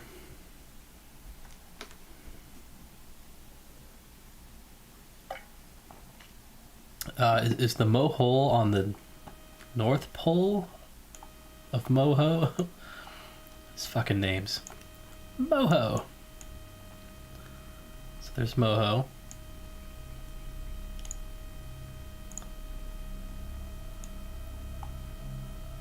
It's pointing towards the Soifus. Oh, so much glare. Yeah, so the lander was attached there, deployed, and then landed on Moho. Next up, I'll show that lander. Just a sec. Moho lander, appropriately named. I think after this, it's time for the finale. It'll be fiery. And it'll be Irie.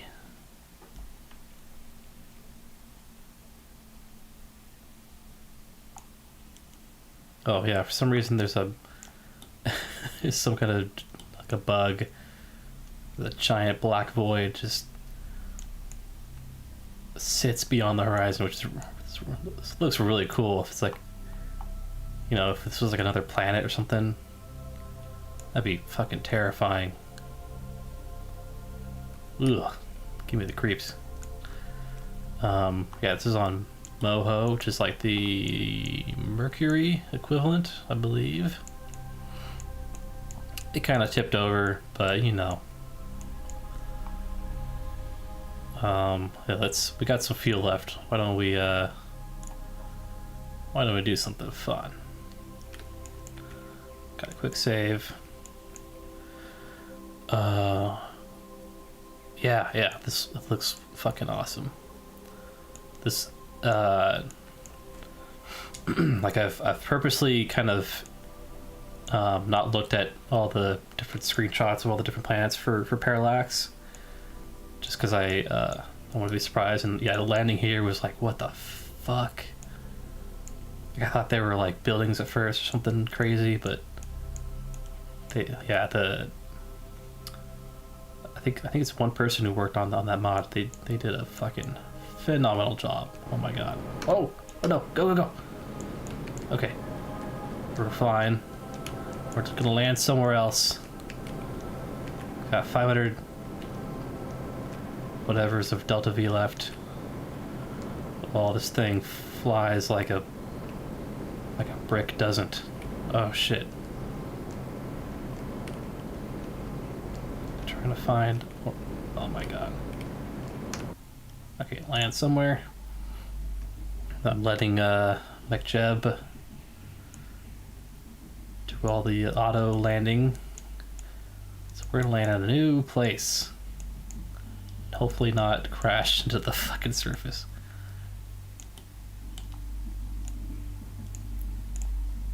And these solar panels can't be stowed, so hopefully they don't break.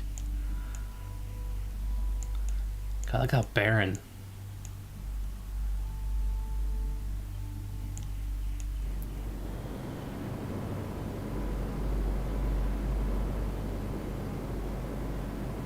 Alright, 60 meters a second.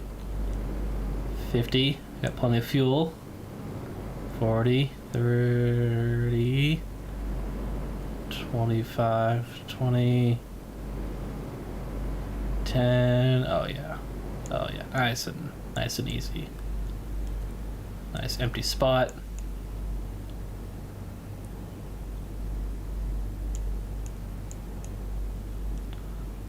I think one leg might be landing on that edge there, but bam, perfect. It's gonna do a little wobbly dance, but why is it tipping over? Oh.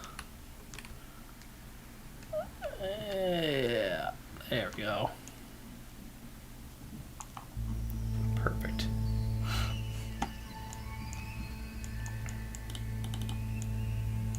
All right. Is it time for the finale?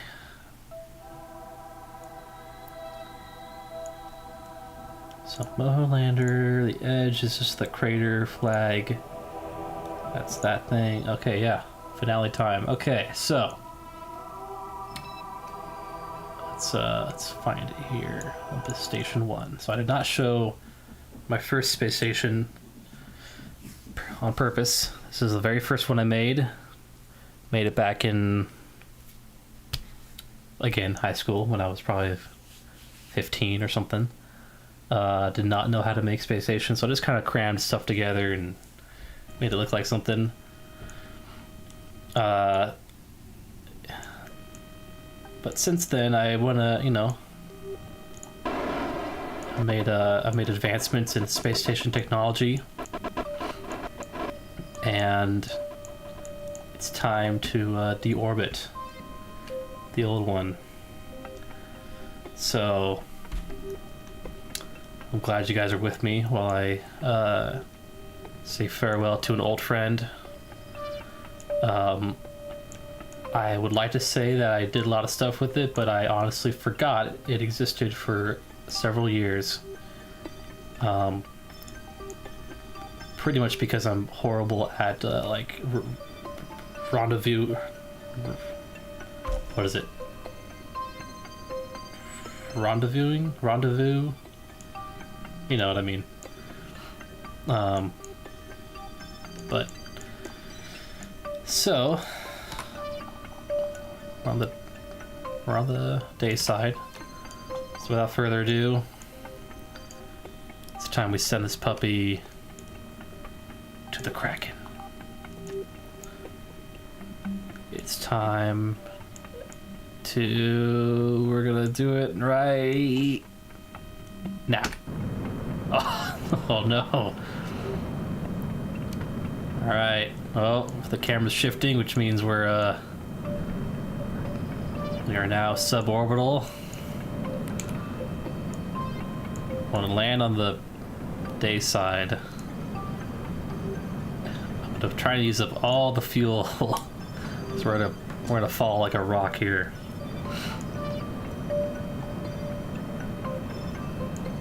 What's our altitude? Still 85,000. Okay.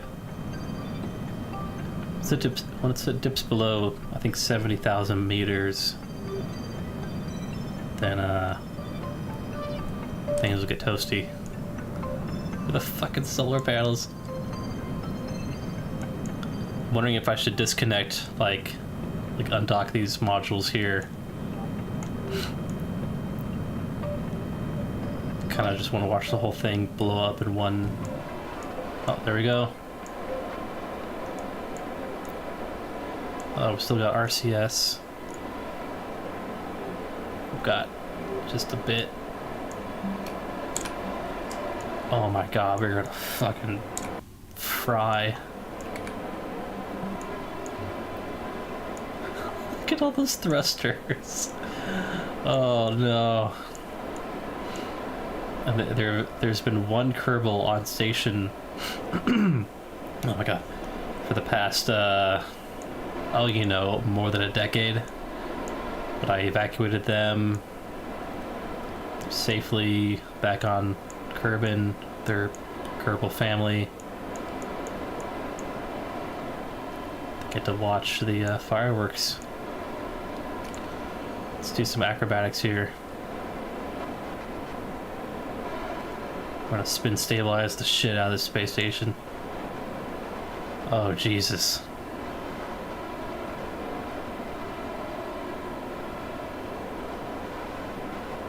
Should I play a song to this? I feel like I should play like AC/DC or something. Oh, we're out of everything. Still got plenty of electricity. That's good. Oh my god.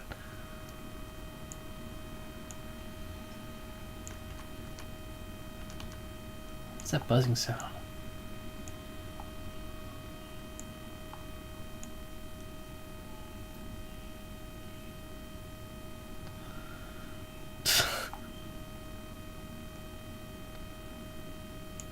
Okay, we're dipping into the atmosphere. Oh yeah. Oh yeah.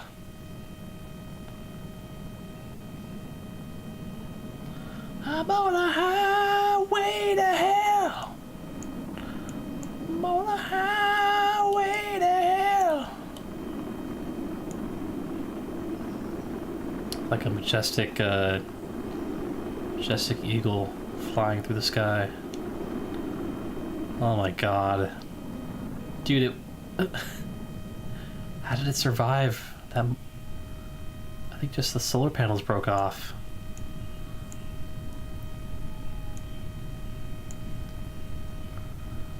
Like an eagle piloting a blip. Oh man. Yeah, I still can't figure out orbital rendezvous. I let the computer do it for me. My brain not smart enough. Alright, this thing is still totally fucking intact. It's kind of an anticlimactic re-entry, but this I forgot to pack parachutes.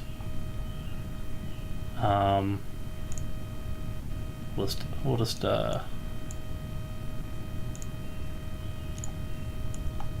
start undocking stuff.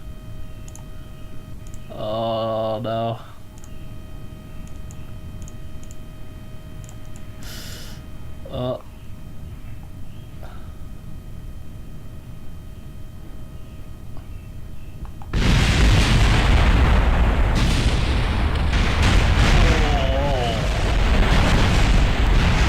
SCS was disengaged. Okay, great.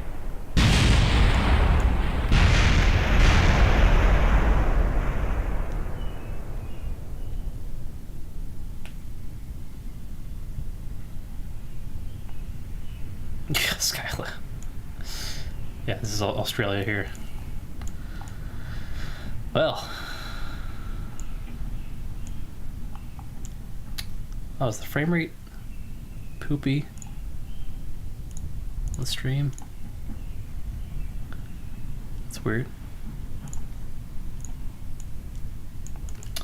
All right, let's see what happened here. Yeah, everything exploded. Total mission time 69 years. Hell yeah.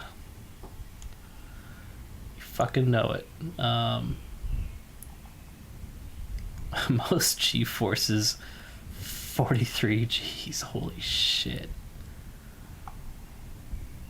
Highest altitude 86. Okay, high speed. Very, very good. Yeah. Rest in peace, Olympus Station.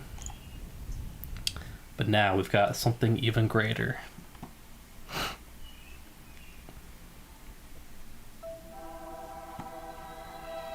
Well,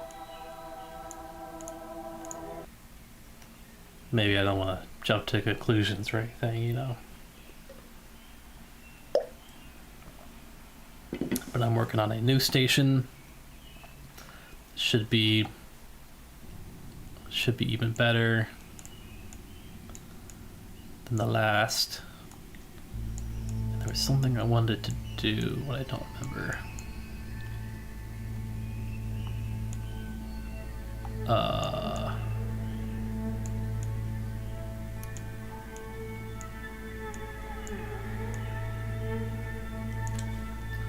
Let's go to sunrise here. No, I guess. So this is kind of the beginning of a new station. It's kind of. I'm hoping to have it, or I'm gonna have it like oriented like this, where I don't know how I'm gonna. I don't know how I can describe it. Okay, there's gonna be like one of those hub docking adapters. Oh, you're gonna be, well, I'm probably wrapping up, so I did I did everything I needed to do, you know. So I'll catch you later. $4.99 extra pass meal. Yeah. I feel like I don't have enough to show for this for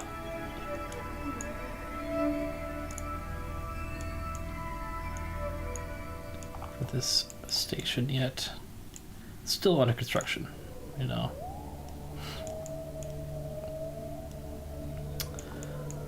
But yeah, I think that's it. I'm starting to like fade here. Is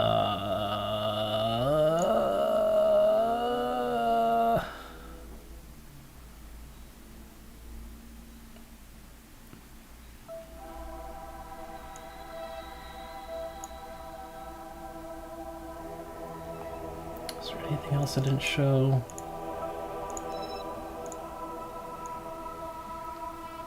Or space telescopes, you know, it's not too interesting. Yeah, that's all I got.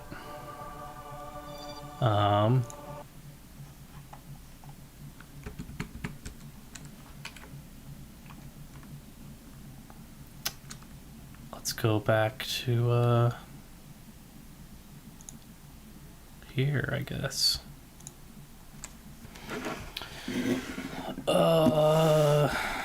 Yeah.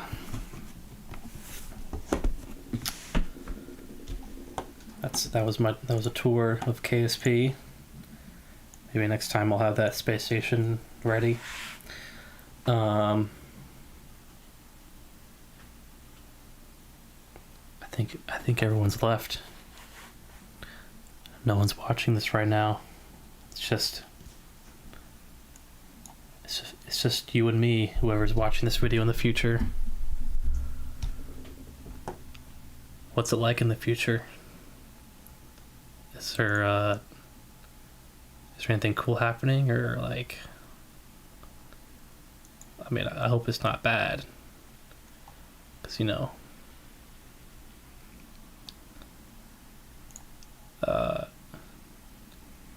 if it is cool, you know, maybe like if it's really cool, like time travel, so you can time travel back to here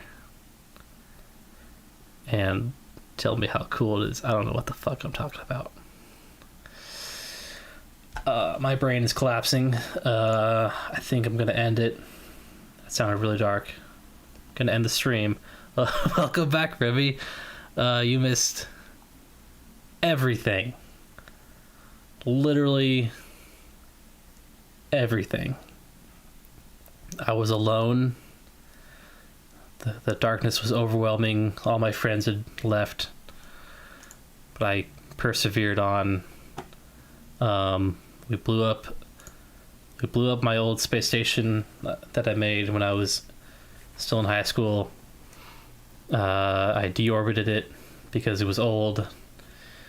It made one last journey into the infinite. But I'm building a new one, so it doesn't matter.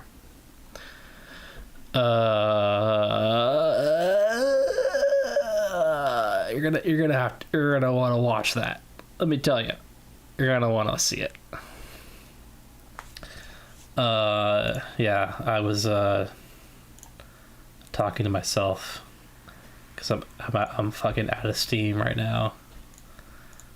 This is the part of the stream where I get delirious and just kind of ramble on about nothing. There's not even any music playing. What the fuck am I doing? What am I even doing? There we go. That's better.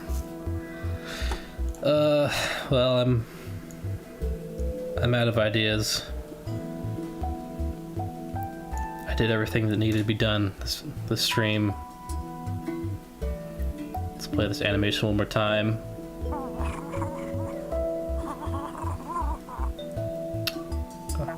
That's okay.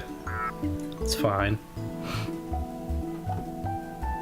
$4.99 chicken strip basket meal says he's gonna be away for about 20 minutes.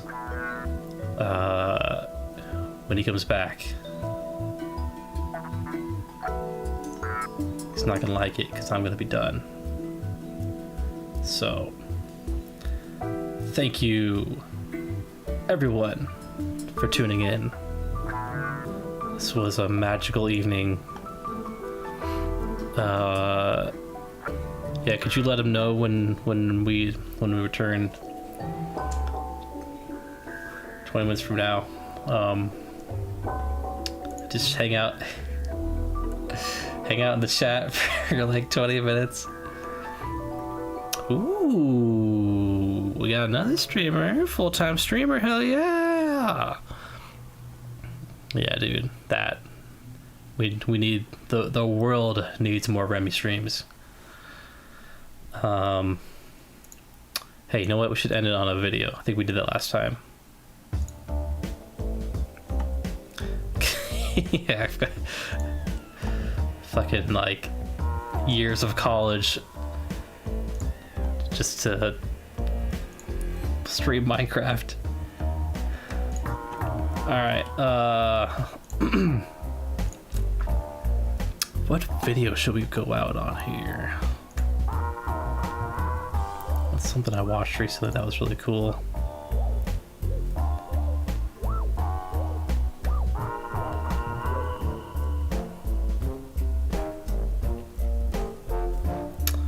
I've got a bunch of space stuff, but we're not. We did a bunch of that already.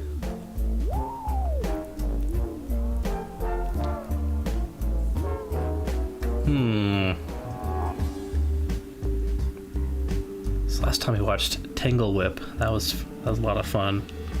Short and sweet. Should we do another animation or?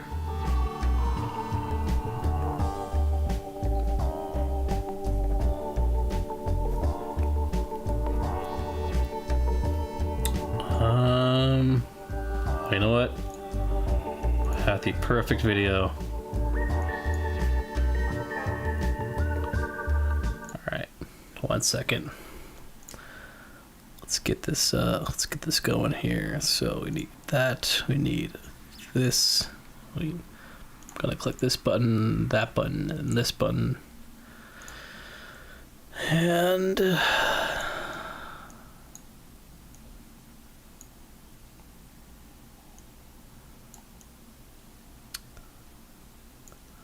all right, are you ready? This video is called the George Lucas Experience. It's Mo. Something new.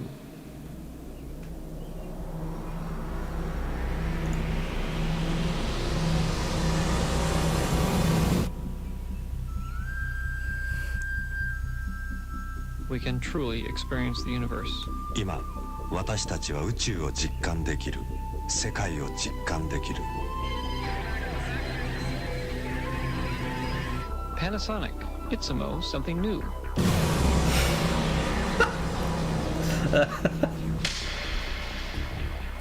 Images are a universal language. One big problem.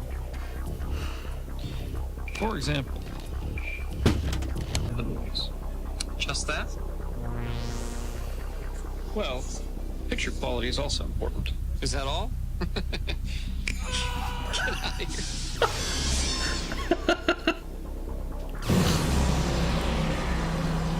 What the fuck? Sparky.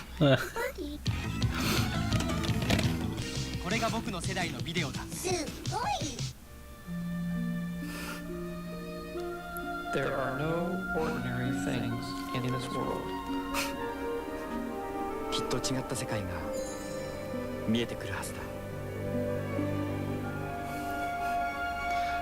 Welcome back.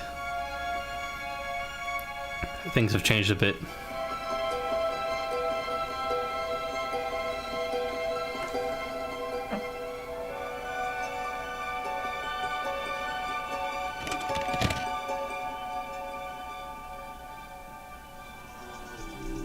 There are moments when children are just like angels.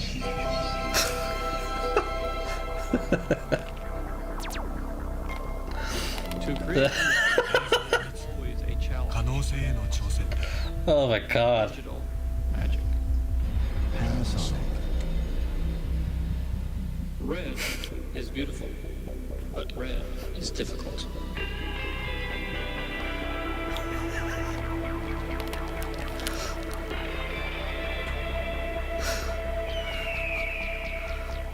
Pure red. Oh, it's green! Oh my god. Oh my god. Oh, it's G. Lucas, you know. It's fucking shot. Holy shit. I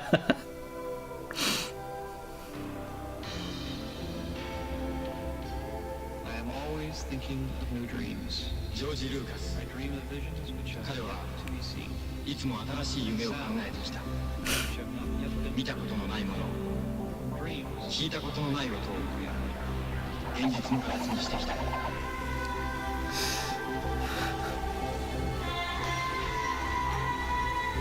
In this universe, new dreams and new friends. この宇宙は新しい夢と仲間でいっぱいだ。Oh my god. Panasonic.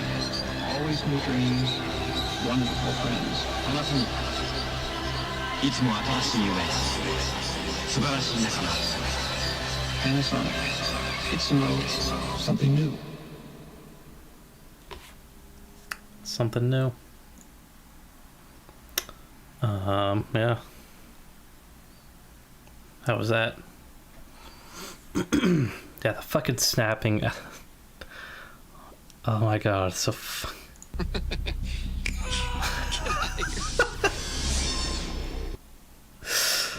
I think my favorite part is the red apple turning green. Pure red. It's just it's like a fucking jump scare or something. Oh my god, it's green. What do we do? Yeah, it's a high quality vid, as they say in the biz. It's, yeah, you should just go out and buy a Panasonic product, because I think George Lucas will be your friend or something. I don't know. I think that's what this video was implying. Well, shucks. What now?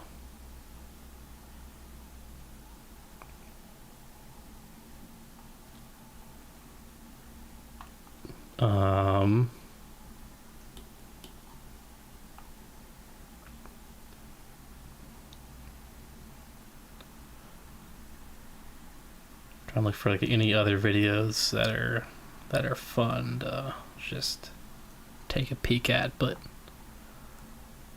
I think I'm good. All right.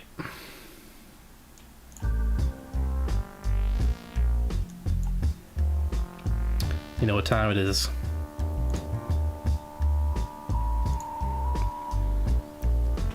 It is time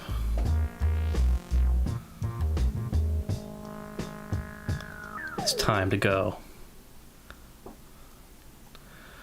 Now realizing this whole time you've known me, I've had the moon profile picture. My love for space was apparent to start. Oh yeah, I guess so. Yeah. The moon's pretty cool. Alright, thanks everyone for tuning in.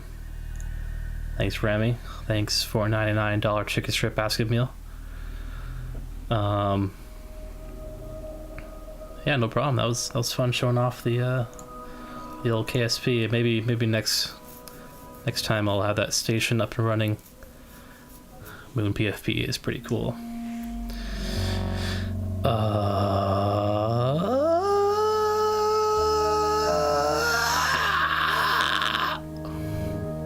Oh nice, took that yourself? Hell yeah. That is pretty rad. Alright, my brain is dissolving, so I need to stop the stream now. Goodbye, everybody. Goodbye, goodbye, goodbye, goodbye, goodbye.